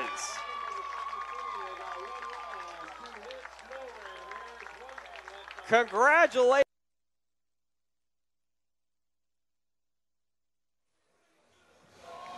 You're watching PlayOnSports.com's presentation of Friday Night Football live from Winter Haven, Florida. I'm Nick Grunowitz with Earl McDonald. And after one half of play, the Shorecrest Prep Chargers lead the All Saints Academy Saints 20-9 as we get ready for the second half of action. And Earl, after one half, we talked about the young quarterbacks, but it's been the running backs that have really carried both of these teams. Yes, both teams with their veterans are their running backs, and they've both leaned on them very heavily. One team got a little bit better performance out of their younger quarterbacks than the other, and that's a big part of the difference, that and the miscues. But hopefully both coaches had a chance to talk to their teams at halftime and settle those down that needed it and prep those up that needed that and see what happens in the second half. Sam Grant and Travis Dugan have both been on the field when the team has scored a touchdown. Grant a handoff to Shelty, who went up the middle and scored. Dugan has thrown for 2 touchdowns in this game. On the other side, we've seen 2 quarterbacks for All Saints Academy, Patrick Fox and Eddie Bennett. Fox got off to a quick start. He handed the ball off to Troy McNeil for a touchdown. Bennett struggled towards the end of the first half, and we'll see who will get the start here at the beginning of the second half for All Saints Academy. On the bottom of your screen here, you'll see All Saints Academy. They're in the blue jerseys and the blue pants with red helmets and red striping down the side. On the far side, Shorecrest Prep. They're in white jerseys with green pants and gold stripes down the side of those pants and green helmets as well. All Saints Academy will move from right to left. Shorecrest left to right here, and back to receive to start off the game will be All Saints Academy. It was Shorecrest who received to start off this game and actually had the ball go between the returner's legs, and All Saints Academy was able to jump on it and start off the game with a touchdown. Pardon, with a field goal. They led it 3-0. At one point in time, All Saints Academy led this one 9-0, but it's been 20 straight points for Shorecrest that has given them the 20-9 lead to start things off. Bennett and McNeil will both be back to return. Pardon that, not Bennett. It's Drayton who's back along with McNeil. McNeil on the near side, Drayton on the far side, and, well, up to kick for All Saints Academy will be number 29, Killian Wright, the freshman that seems to do everything. He's a kicker, wide receiver, running back, and defensive back, and well, that's how you start on the varsity team as a freshman. You try to add as much value as you can. As both these teams are in their first game of the season, it's still preseason. Both teams will start off the regular season next week, and both the coaching staffs brand new. It's Dave Moore for Shorecrest, and on the other side for All Saints Academy, it's head coach Tufton is who it is. And All Saints has a big obstacle to overcome. They've only got 18 high school-age kids on their entire roster and 5 eighth graders. That's going to make the second half very challenging for them. It will. Gary Tufford, the head coach for All Saints Academy, as we're ready to get the second half underway here on PlayOnSports.com. The referees just about ready to give their blessing for us to get things started. Shorecrest will kick off, and the Saints will receive once again as Killian Wright puts his hand in the air, kicks it back, and the kick is up and deep and towards the near sideline, and McNeil will field it inside the 10. taking it up to the right side, up the left hash. He's hit past the 25 and taken down at about the 27 or 28-yard line, and that's where we will get things started here. Pardon that, they'll mark it about the 24-yard line, pardon. That's where we'll get things started. Here to start off the second half, All Saints Academy with the ball. And let's see who the starting quarterback will be. It will be Patrick Fox who comes out. Fox is sophomore. And once again, Shorecrest with a 20-9 lead to start things off here. 20 unanswered points, but All Saints Academy looking to get the momentum going back in their favor here in the second half. We're at Yana Field here at Winter Park, Florida. Fox will look to get the offense started. He'll start with a split backfield and a wide receiver to the left. We've seen this formation on every offensive play for All Saints Academy here in the game. As the wide receiver will go in motion from left to the right side, and here's the snap. Fox, play action, will keep it out to the right side. He's under pressure, being pressured, and he's finally pushed and taken down in the backfield outside the right hash. Looks like the 15 or inside the 15-yard line. That's going to be a loss of about 5 or 6, but there is a flag on the play. We'll see what the call is. And the penalty will go against the offense, so it'll be declined by Shorecrest, and it's going to be a loss of about 5 or make it 7 or 8 on the play, it looks like. Where are they going to mark this one? But Fox was pursued all the way outside the hash and just couldn't quite get enough of a step to even get rid of the football. And that's going to set up a second down and long for All Saints Academy. And here comes the snap. Fox dropping back. He gives to the back, and he runs up the middle. Is hit just about at the line of scrimmage, maybe for a loss of another yard. That'll set up the ball on the 18-yard line. And it's looking here like it's about third down and 18 to go. And the offense continues to struggle for the Saints here. And checking back in, Will Franklin, the junior wide receiver. We haven't seen All Saints Academy really go to the air at all in this game. It's been very heavy run, maybe a pass or two. Yeah, and then when they did that play action on first down, I really think they should have gone to the run to get a few yards. Fox will set up behind center once again, ball between the hashes. Third down and long. Split backfield. Wide receiver will move off to the left side, and Fox will get the snap. He pitches out to the back. This is Drayton running left side, trying to pick up a block, and he does. Gets around the end of the 25-30 before he's pushed out of bounds past the 30 to the 33-yard line, and that's going to be a very close call as to whether or not he even made it back to the original, or pardon, even got the first down. What are they going to motion? He did. Looks like they're going to say it's a first down. Wait a minute. Chain gain started to move. And the referees, where are they going to spot this one? They're going to may bring it out and measure. They needed to get to the 34-yard line, the Saints did. It looks like they've marked it about a yard short, but it looks like they may go for it on offense. They will mark it a yard short, and frankly, in this one, why not? Preseason game. Absolutely. And they're going to bring it out maybe and measure. Yep, here comes the chain gang to measure this one. Once again, All Saints Academy needed to get to the 34-yard line. They've marked 33-yard line. They've marked it at the 32. And they're going to measure out there on the field to see where the ball is. It looks to me like with Drayton's speed, the way he got around the corner there, they might want to utilize more outside runs with him in the future. Yeah, Drayton definitely got a step, and then the blocking on the outside, especially by Will Franklin, the wide receiver, they were able to seal off that sideline and give him a chance. Yep. And here comes the measure. We'll see what it is, and it's inches. 4th and inches here for All Saints Academy. Just short was Drayton, but that was a 16, 17-yard run for Drayton there. He did a very nice job getting as far as he could, but was just pushed out of bounds by a defender. Yep, he utilized his speed, got around the corner, and made up as many yards as he could, as fast as he could. 9:57 left in the third quarter here at Yana Field at All Saints Academy.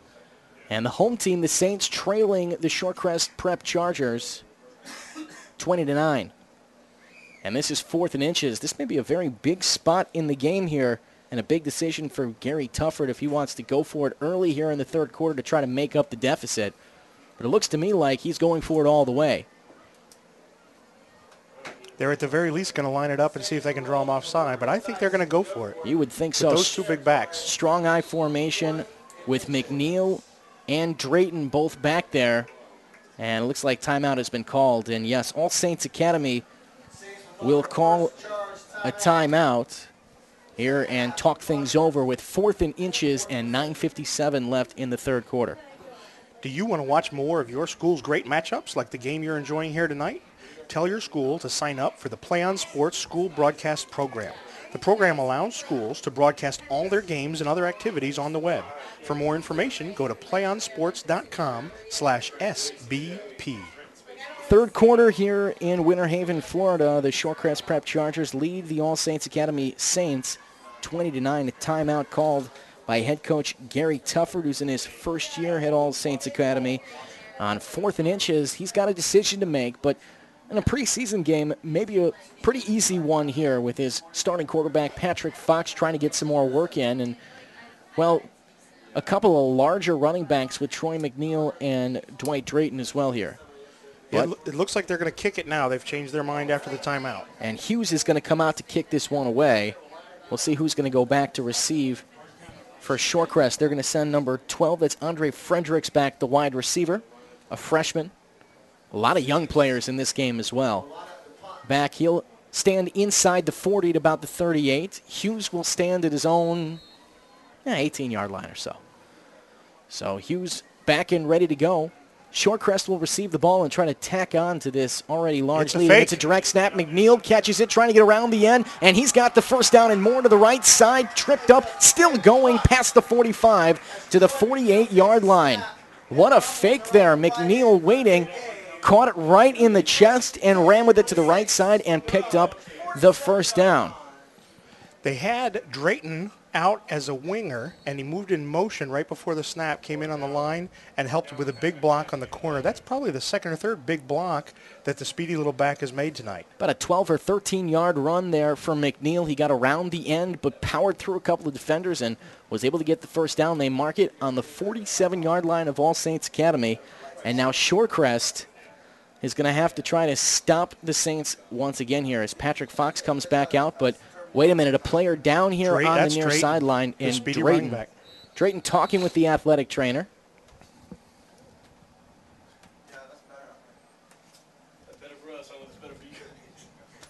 And let's see what they can do for Drayton here. Looks like they may be just stretching out something here, but of course, very hot day. We're near the end of the summer in Florida, but then again, it's kind of summer all year round here in the Sunshine State. Doesn't cool down until about November, and of course, cramps and pulled muscles are always going to be a concern for these young players, and especially if you pull a muscle enough, that can be your entire season, and you really hope that it's not that for any of these players, but staying hydrated is definitely something that has to be a priority for every player, and Drayton up, but he's being kind of helped off the field a little bit, hopping and favoring, looks to be that left leg. So we'll keep an eye on whether or not Drayton can re-enter the game. He'll sit on the bench now on the right side here, and, well, that's a huge loss for All Saints Academy, even if it is just for one play. And now McNeil will come back out as the feature back, and Fox will stay in the game. Ball will be on the right hash at the 47-yard line. It's 1st and 10 for All Saints Academy. Shorecrest with a 20-9 lead here in the third quarter. And we're just waiting for the referees to restart the clock. It looks like All Saints is going to sub in Brandon Lane in the role of Dwight Drayton. We'll see if he can do as well as Drayton did. As that front back there. And number 21, Brandon Lane, yes, will be the front back here in this strong I formation backfield. Of course, on the left side, one wide receiver. At the end of this night, I feel like I could draw up All Saints Academy's offensive formation with my eyes closed at this point. They've run just about the same thing, but it's kind of an amoeba offense. It looks the same, but kind of changes. They have a lot of things they can go off of it. It's a progressive system almost where they can kind of do whatever they need to. They can turn it into a pass play, and you think if you have a difference-maker tight end on your team, this formation you could do some serious damage with. Absolutely. The defense doesn't get a chance to look for trends based on your formation because every single play is that same formation with the one wide receiver, and he's usually in motion. Kind of reminds me of that Dynasty Colts team that Peyton Manning was the quarterback of. They'd run kind of a similar play-action set, play after play, but there were so many different things that they could do with it. But, of course, this team tonight, All Saints, has the Saints have kind of struggled offensively. They scored 9 straight points to open the game, but then have scuffled a bit and have given up 20 unanswered points and now trail by 11, 20-9. Fox ready to go once again. McNeil, the deep back. And here's the snap. Give us to the back, fakes to the left side, keeps it, sheds a defender, cuts back in up the middle, past half field, midfield, there we go, and falls just short of the 45-yard line. That's a gain of about 6. It's going to set up 2nd and 4 to go or so. With Drayton out, I wonder if McNeil will see a lot more of the carries or if they're going to use Brandon Lane in the same role that they used Dwight Drayton in. Have to see what Gary Tuffert goes for here. And Fox taking his time in the huddle here. All Saints, a methodical team in between snaps. They really take just about all the time they need in the huddle to get the play set up. Shorecrest a little bit quicker in this game with their offense. Split backfield this time. Lane to the right, McNeil to the left, and a wide receiver out to the right. That's Will Franklin. Fox behind center again. Here's the snap. Pitch to McNeil, running right side, and he's hitting the backfield and trapped and taken down. And the ball is loose on the field, and there's a dog pile out there and some scuffling after the play. And let's see who has this one. It could be the 3rd lost fumble of the game for All Saints Academy, and it is. Shorecrest falls on top of it. Oh, that's heartbreaking for an All Saints Academy fan. That was a very disappointing possession for All Saints. Drayton goes out with an injury, and then a few plays later, they have another turnover. Wow. And it seemed that the offense was just starting to gel. McNeil was running well, and right there he got hit up in the backfield and couldn't quite find a hole and ends up losing the football. So All Saints Academy loses it here with 7:58 left in the 3rd quarter. They trail by 11, and Shorecrest with a chance to tack on some more. And the sophomore quarterback, Dugan, will come back into the game here and keep the quarterback duties. So Dugan will continue. That's Travis Dugan. He's a late addition to this team, transferred to the school here in the fall. Did not take any spring snaps, of course, with this team, so he's just getting into the swing of things. And he gets the snap here. We'll give to Shelty, running right up the middle, but a flag and a play is stopped. Looks like we're going to have a false start on the offense here. And a quick call, yes. Chargers will be called for the false start. Sets up 1st down and 15 to go. And the line of scrimmage will be moved all the way back now into Chargers territory to about the 48-yard line. Yeah, Dugan threw that long touchdown pass late in the first half, and he came back out to start the second. We'll see if he's got another touchdown pass in him or not. Chargers break out of the huddle as Dugan and company will go back to the line of scrimmage. Shelty, the deep back here, about 5 or 7 yards deep. It's a long way back for a running back. Snap. And the give is the front back running right back up the middle of the right side. He has some room to the 45, 40, inside the 30, to the 20, and cutting to the outside, inside the 15, and falling out of bounds is the ball carrier. That's Aaron Johnson, the senior running back, who got the handle and ran that one for just about 45 yards or so inside the 15-yard line. And that's a 1st down for Shorecrest unless there's a penalty. A couple of referees talking about it, and it looks like Shorecrest already walking back towards the original line of scrimmage. A holding call on Shorecrest, that's going to negate the run. That's heartbreaking for the Chargers. That is, and Shorecrest, they do have a little more depth and a little more experience than All Saints, but they are clearly not immune to the penalty bug either. So Shorecrest will take that 40-yard plus run off the board. That run by Aaron Johnson. And instead, it'll be 2nd down still and 20 yards to go. Make it 1st down and 20 yards to go, I believe. Yes, 1st and 20. It'll be a 5-yard penalty.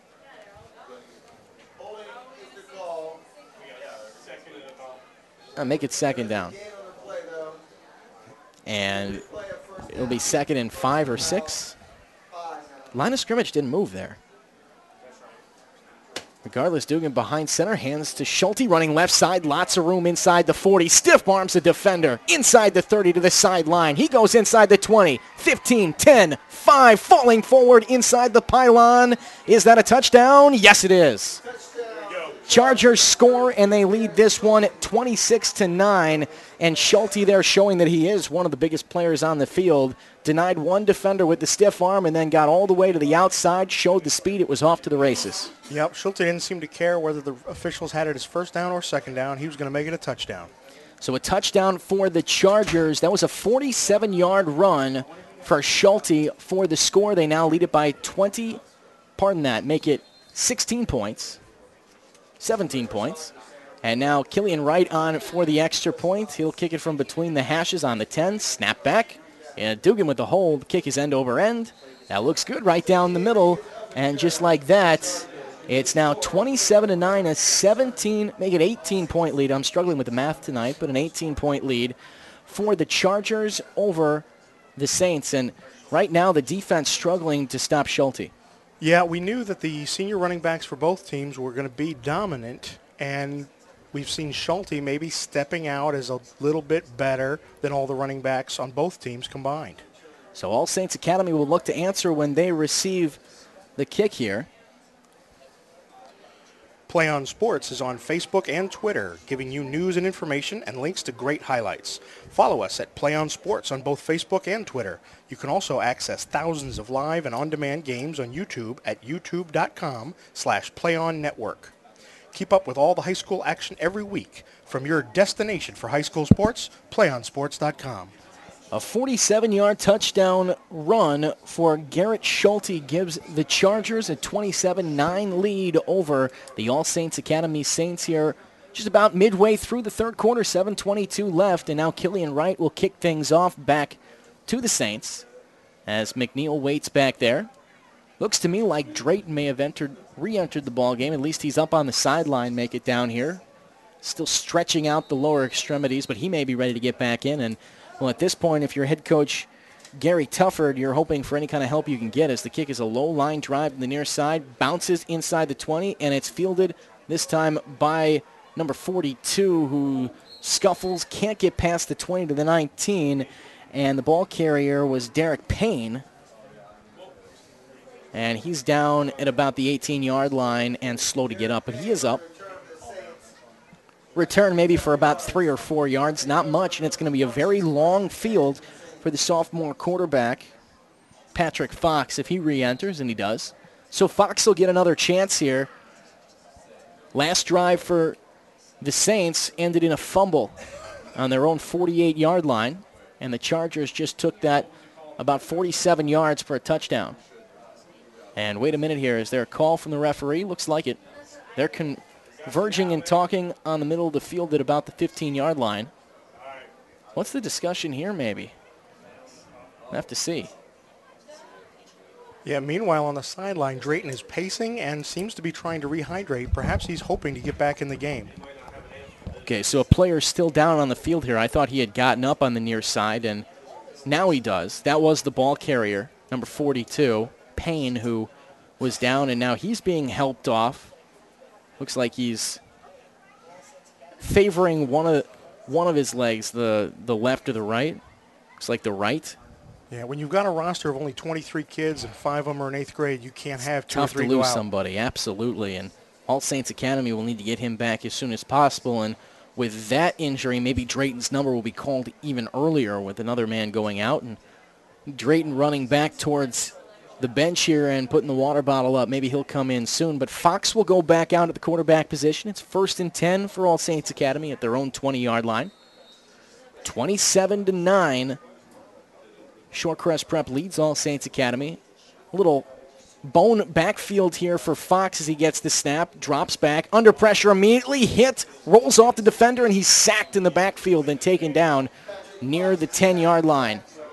Defender on the outside was all over that one. Looked like number 28 who made number 29, Chase Leland, who made the play and sacked the quarterback for a loss of 4 or 5 yards. That's going to set up 2nd down and 14 or 15.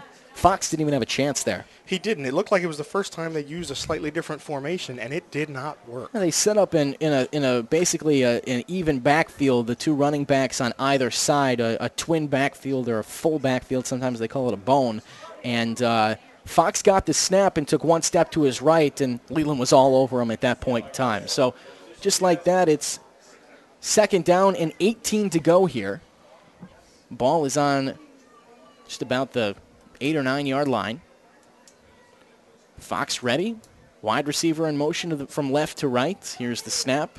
And they give us to the back, running up the middle. Maybe he got a yard or two. Not much. Maybe back to the line of scrimmage. Yeah, that's going to set up a third and very long for them. There's number 21 with the carry, Brandon Lane, for All Saints Academy. But he got nowhere. That sets up third and very, very long. And now Gary Tuffert is going to call a timeout, it looks like.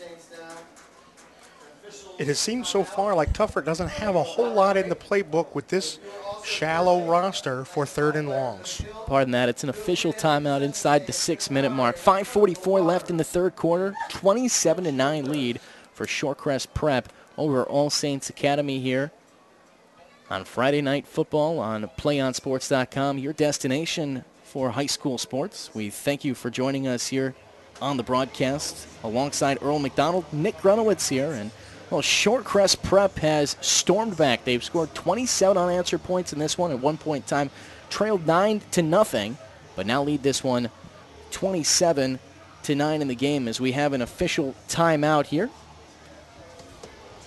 PlayOnSports.com is not only your destination for Friday night football action, but it's also the place for the most comprehensive coverage of high school playoff and championship events in all sports from across the country.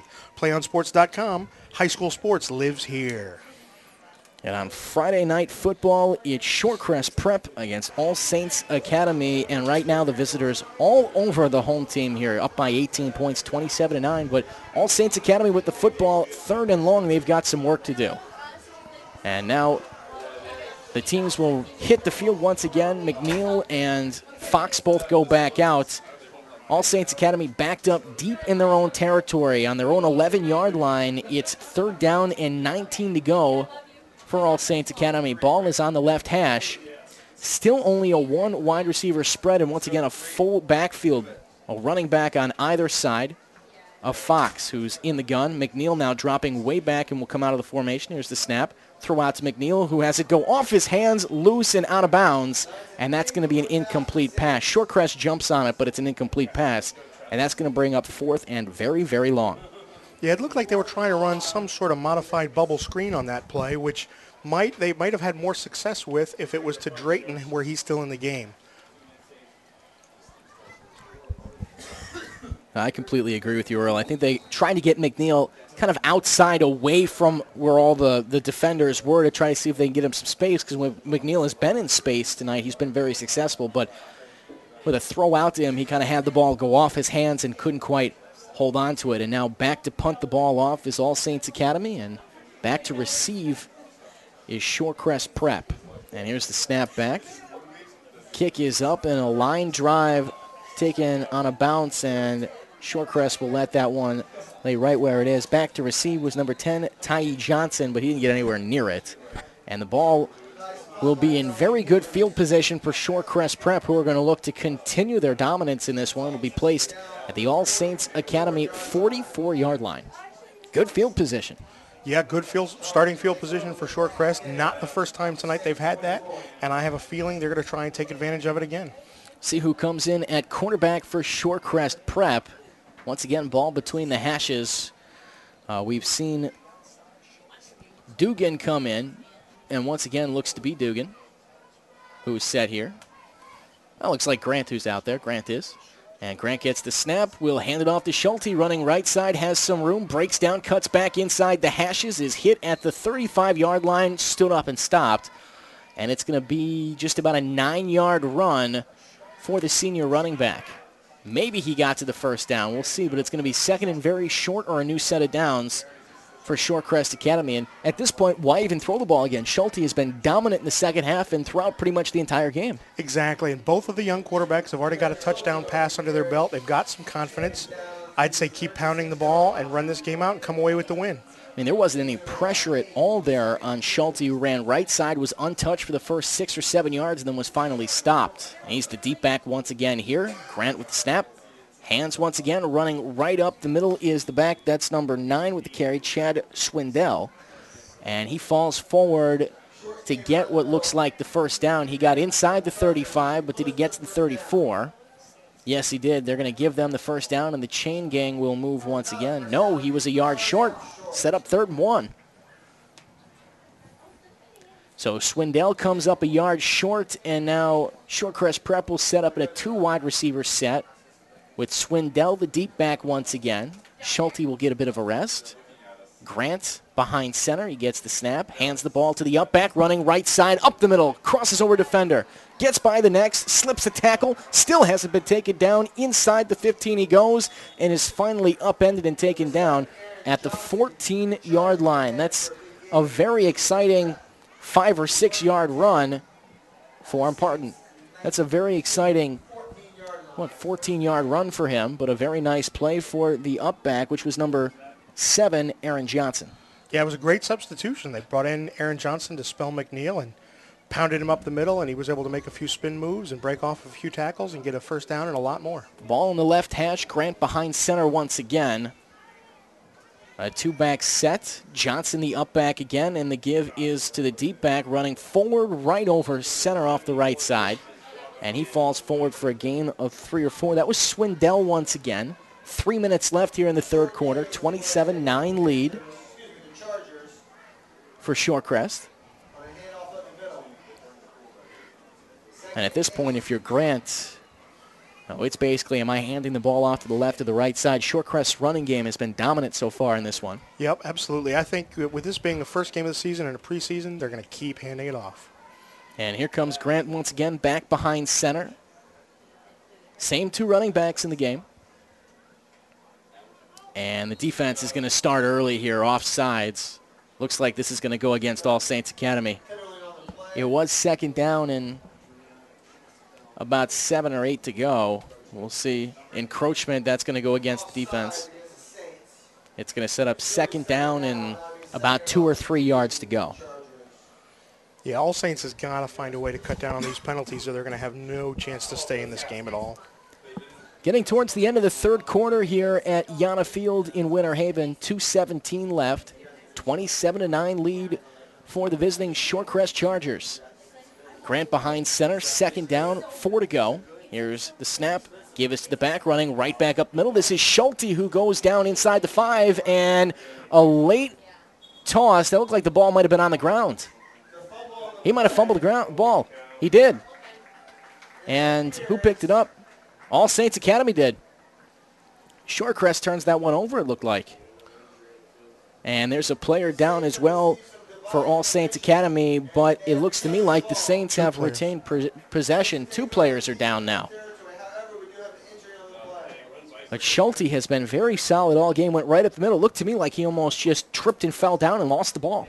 Yeah, and it happens, even to the veteran senior running back. He's capable of making a mistake just like everyone else, but I have a feeling that next time he gets it, he's going to make up for it.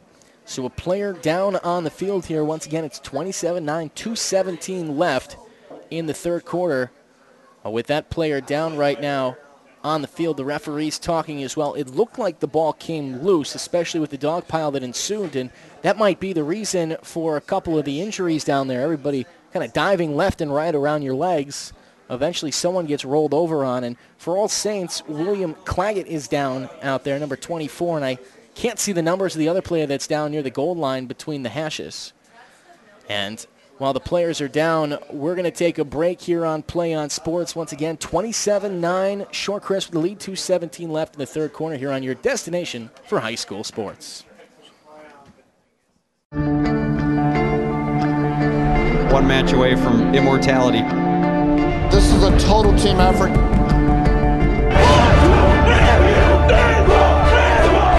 We're gonna come at you. One shot at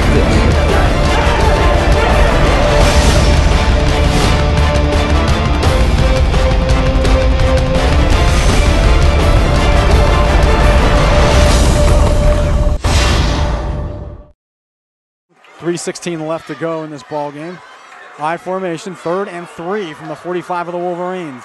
And this time, holy cow! Dion almost hands it to the Westview player.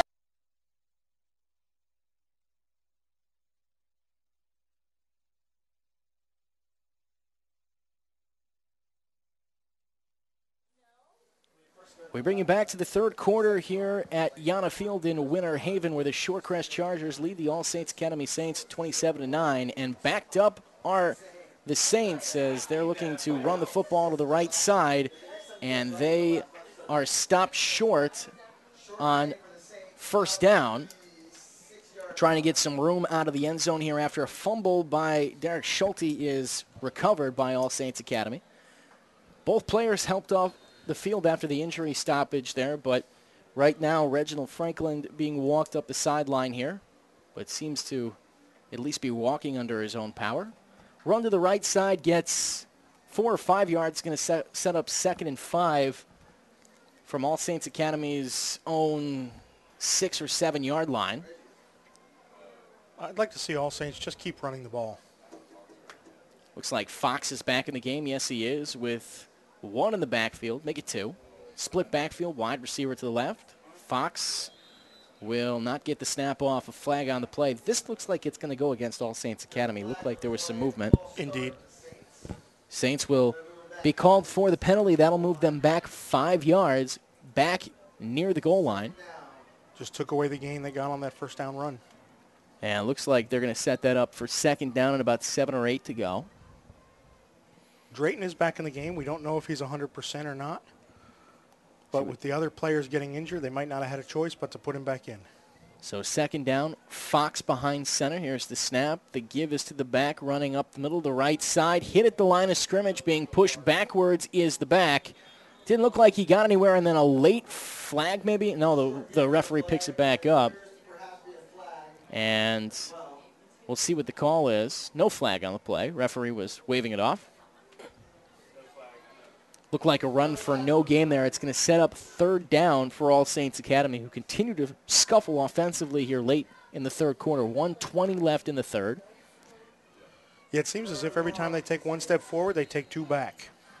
Especially with the injuries as well. Yeah. You mentioned during the break, if they're down 4 or 5 players, they were only dressing 24 to begin with. And when you come to a football game with 19 players, it's very tough to be competitive.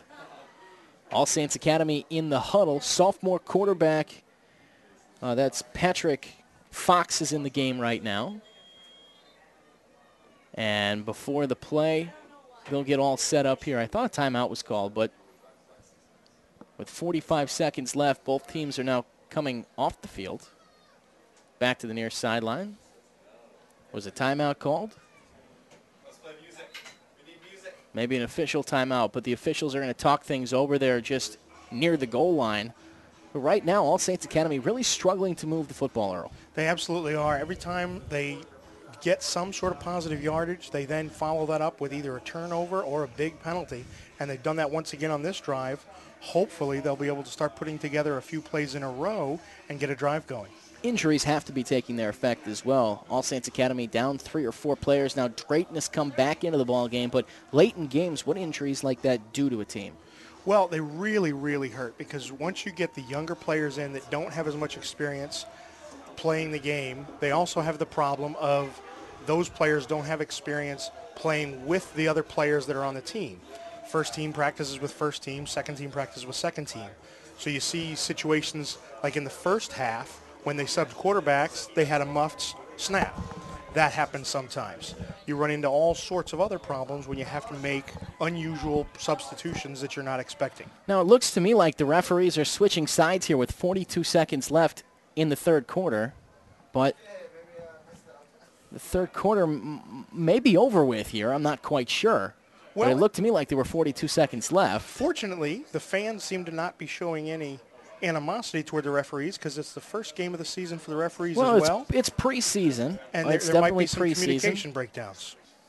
But it looks like they switched sides with 42 seconds left in this one. It's a 27-9 lead for Shorecrest over All Saints Academy. And well, now All Saints will try to get out of the other end zone. So Patrick Fox back out to work once again. And instead of moving from right to left, he'll move from left to right. And we'll wipe off the other 42 seconds. So what I'm being told is the referees have the clock down there, and the clock on the scoreboard was wrong. So this is the beginning of the fourth quarter here, 27-9 the lead. Patrick Fox in the backfield, a full backfield, 3 across the back and a wide receiver.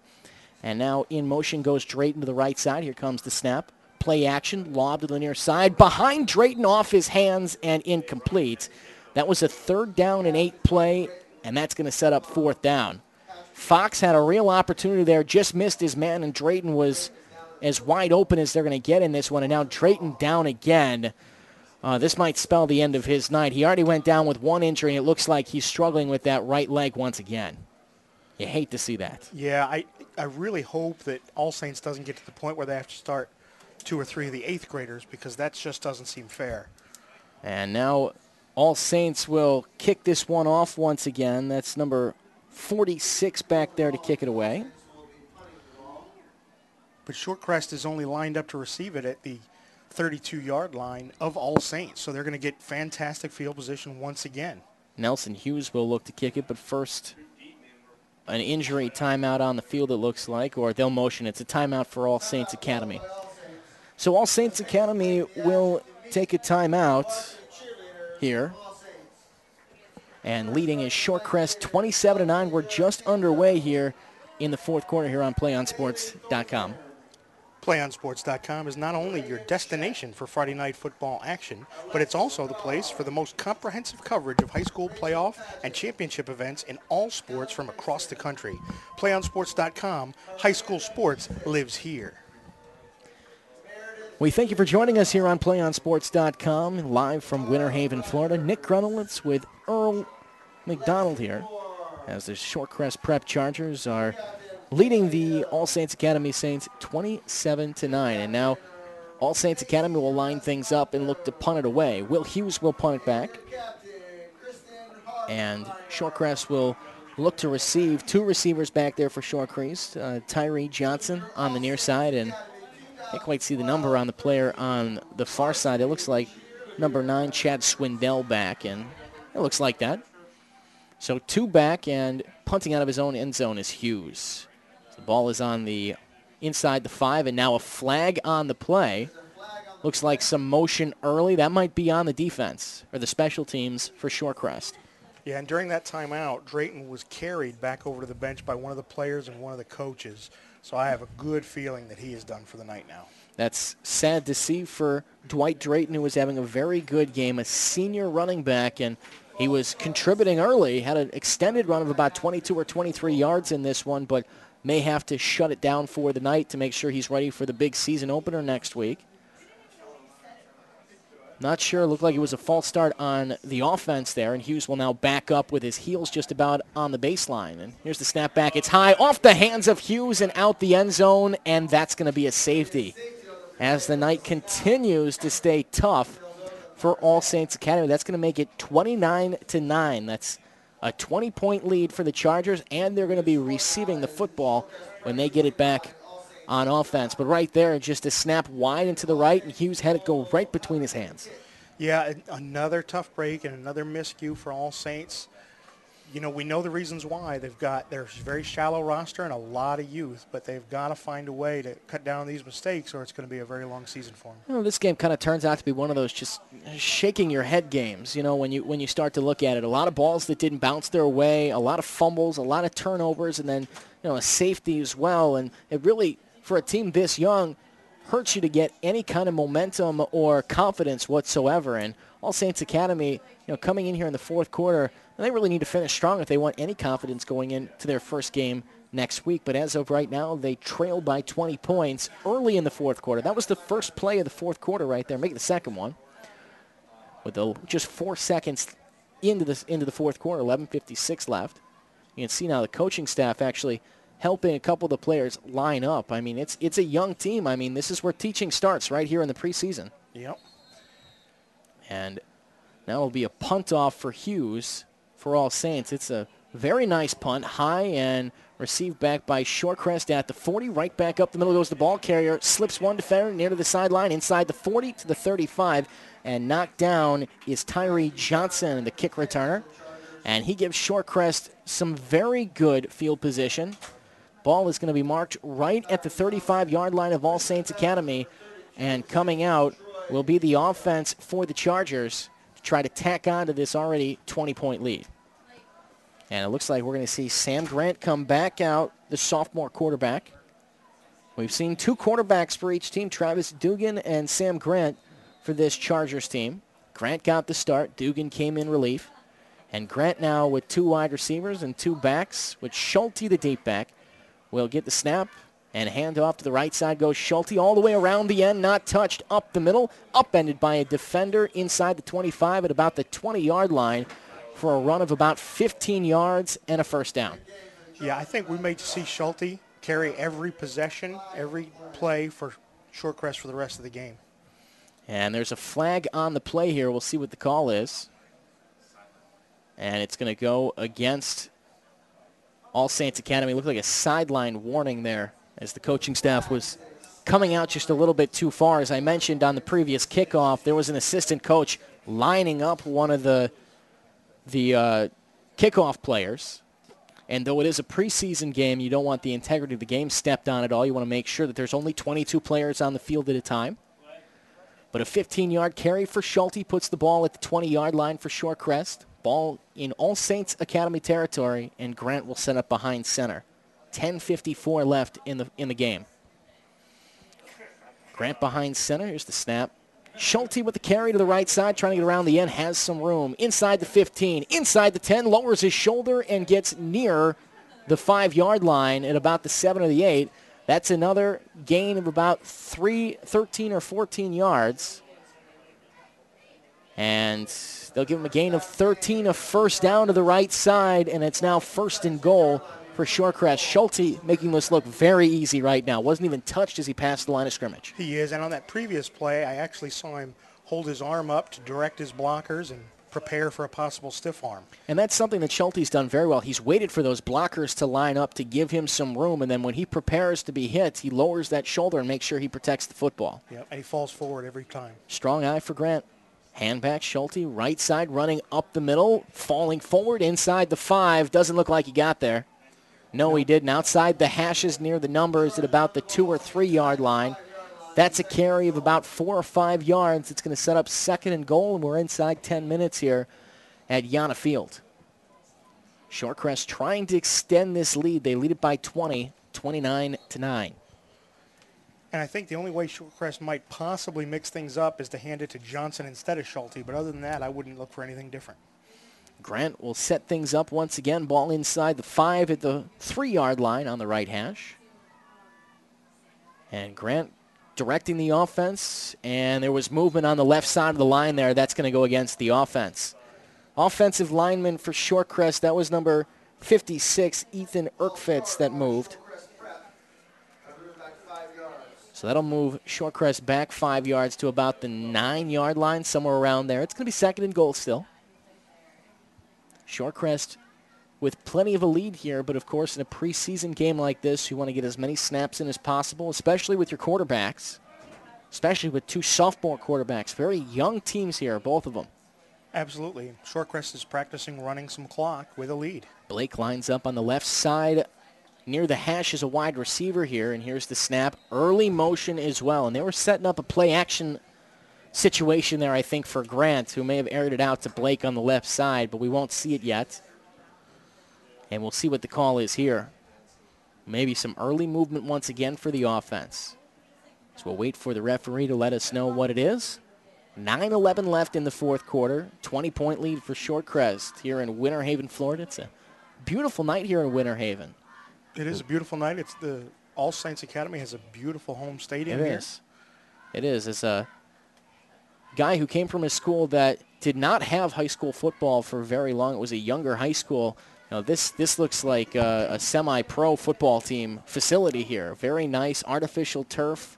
Great jerseys for both teams as well. Great equipment. They really do a nice job. As the call was against the defense, it'll still be second down once again, and now back inside the 5 go the Chargers. Sam Grant behind center. Wide receivers on either side. Here's the snap. Grant will hand it off to Schulte, running left side, off a defender, hits another, and walks right into the end zone for a touchdown. That's a 4-yard touchdown run for Schulte, his second touchdown run of the game. And just like that, it's now 33-9. The Chargers lead. 35-9.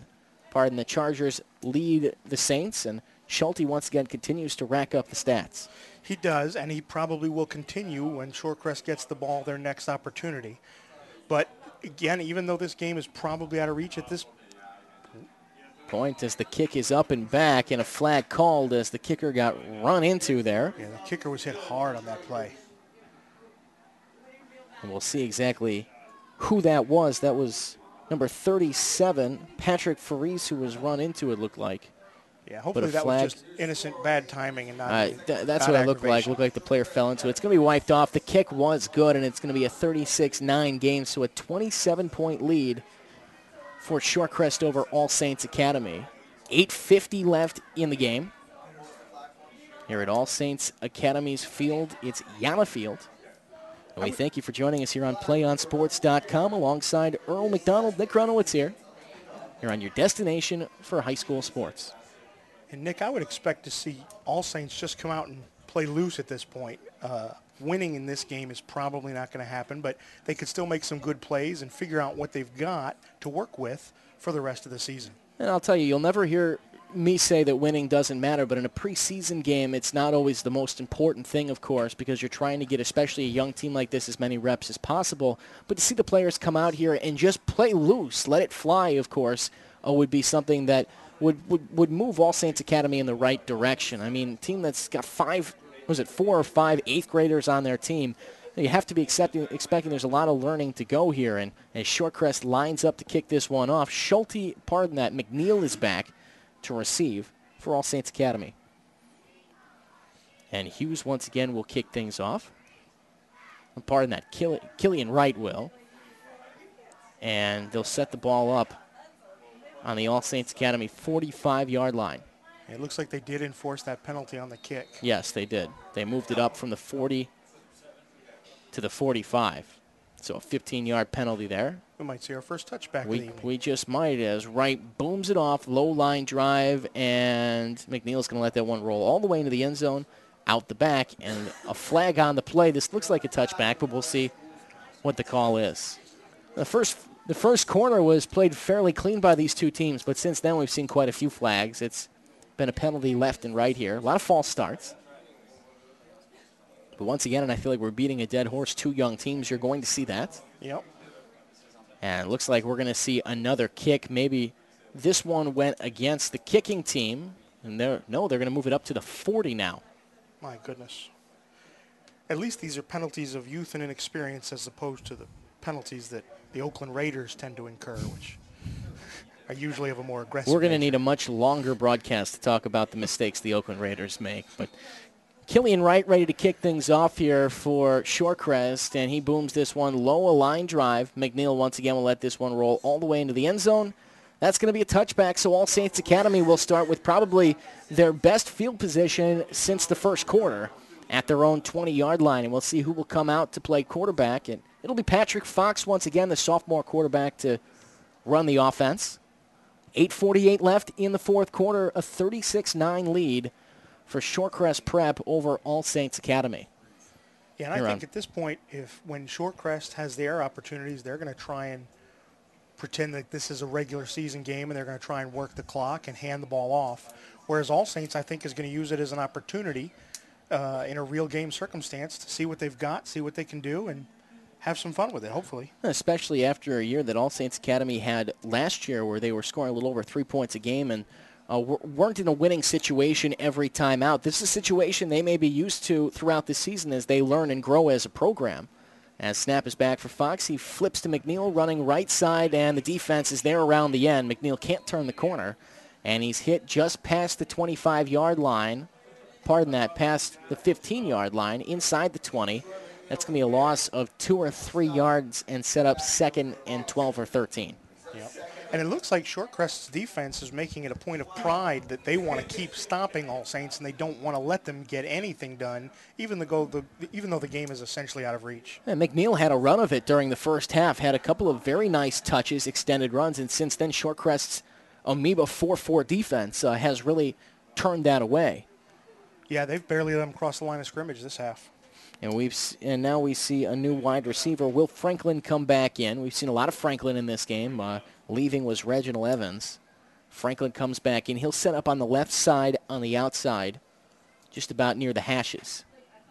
And it'll be a full backfield once again for Fox. McNeil to his left. And another back to his right. Now McNeil comes out of the back, and it's a drop snap. Fox running on his own in the backfield right up the middle. He's got some room past the 20 to the 25, 30 left side, outrunning the defense. Past midfield, inside the 45 to the 40 before he's finally ripped down and thrown out of bounds.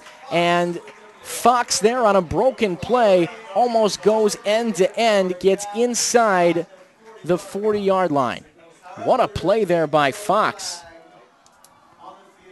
And on just a broken play, he runs that one, about 55 yards to get inside the 40, maybe 60-plus yards. It looked like he was dead to rights in the backfield. Yeah, it was an excellent play. Good to see that energy from him because the game is essentially out of reach, but he said, you know what? The game's out of reach, but this play's not out of reach for me. I'm going to make the best of it, and he certainly did. But there's a penalty on the play that's going to negate the run. Of course there is. So the penalty will go against the Saints, a hold on the play, and they're going to set it up on the 40-yard line. So it looked like they had a block in the back part, and that'll stop the play at the point of the foul. It will be enough for a first down. All Saints Academy will get it. I didn't ever see the block in the back penalty motion from the referee, but I have to imagine that's what the call is. Ball's on the left hash at the 40-yard line. 1st and 10, Fox behind center. Maybe he'll drop the snap again and try to run for it. That worked out well last time. Give us the up back. Ball is loose on the ground. Shorecrest falls on top of it. Another fumble. This one looks like it might go Shorecrest's way, and it does. What's that, the 5th lost fumble tonight for All Saints Academy? I think so. I think 5, maybe 6. But, you know, it's like we've said before, going back as far as midway through the first quarter, they take one step forward and they take one step back with a crucial penalty. All Saints Academy struggling with ball control here in the 4th quarter as they turn it over once again. Stay tuned for the PlayOnSports.com postgame show, where we will select our player of the game, as well as wrap up all the action from this ball game. That's coming up following the game on your destination for high school sports, PlayOnSports.com. And with that, 36-9 the score. Shorecrest lead. One match away from immortality. This is a total team effort. We're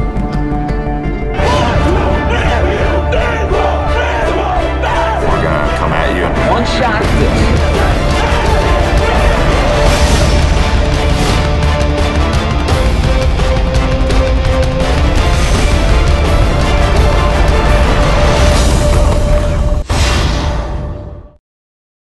.316 left to go in this ball game. I formation, 3rd and 3 from the 45 of the Wolverines. And this time,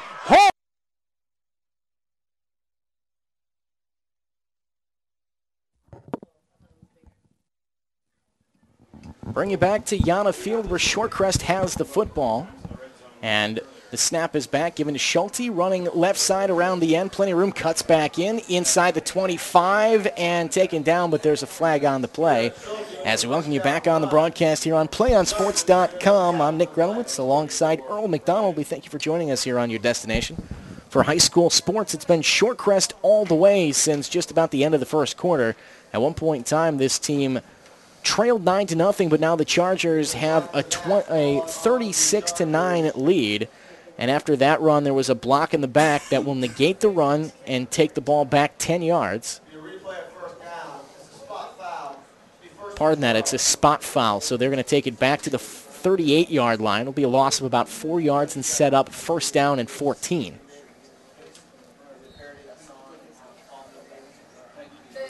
So the quarterback, Sam Grant, will get the snap here from this side. Shelty is the deep back once again on an offset eye. Ball on the left hash. Wide receiver to the right side. Here comes the snap.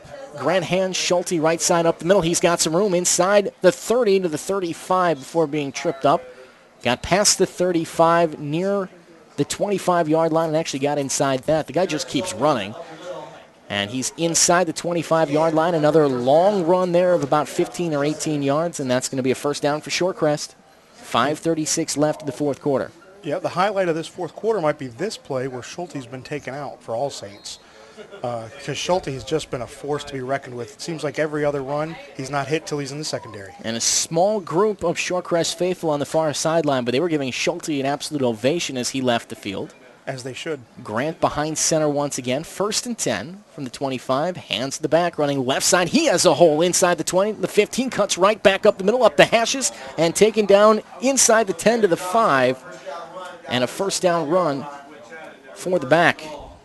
It looked like number 7, that was Aaron Johnson once again. Aaron Johnson, pardon. And now once again, Shorecrest knocking on the door. They're inside the 5 at the 3 or 4 yard line. It's at the 3 yard line, and it's 1st and goal from there. Grant working from the left hash will get behind center. Johnson is the deep back and the only one on the play here. 2 wide receivers. Blake to the right side. In motion goes the back. Here's the hand. It's given to the up back, running right side up the middle. Did he get in? And he did. That's a touchdown. Touchdown for Shorecrest as they continue their offensive dominance in this one. Looked like the up back was number 31, Austin Sattel, on the play. Looked like he moved back. It was Austin Sattel that got the hand and got in for the touchdown, and just like that, it's 42-9 the lead for Shorecrest over All Saints Academy. And now number 20.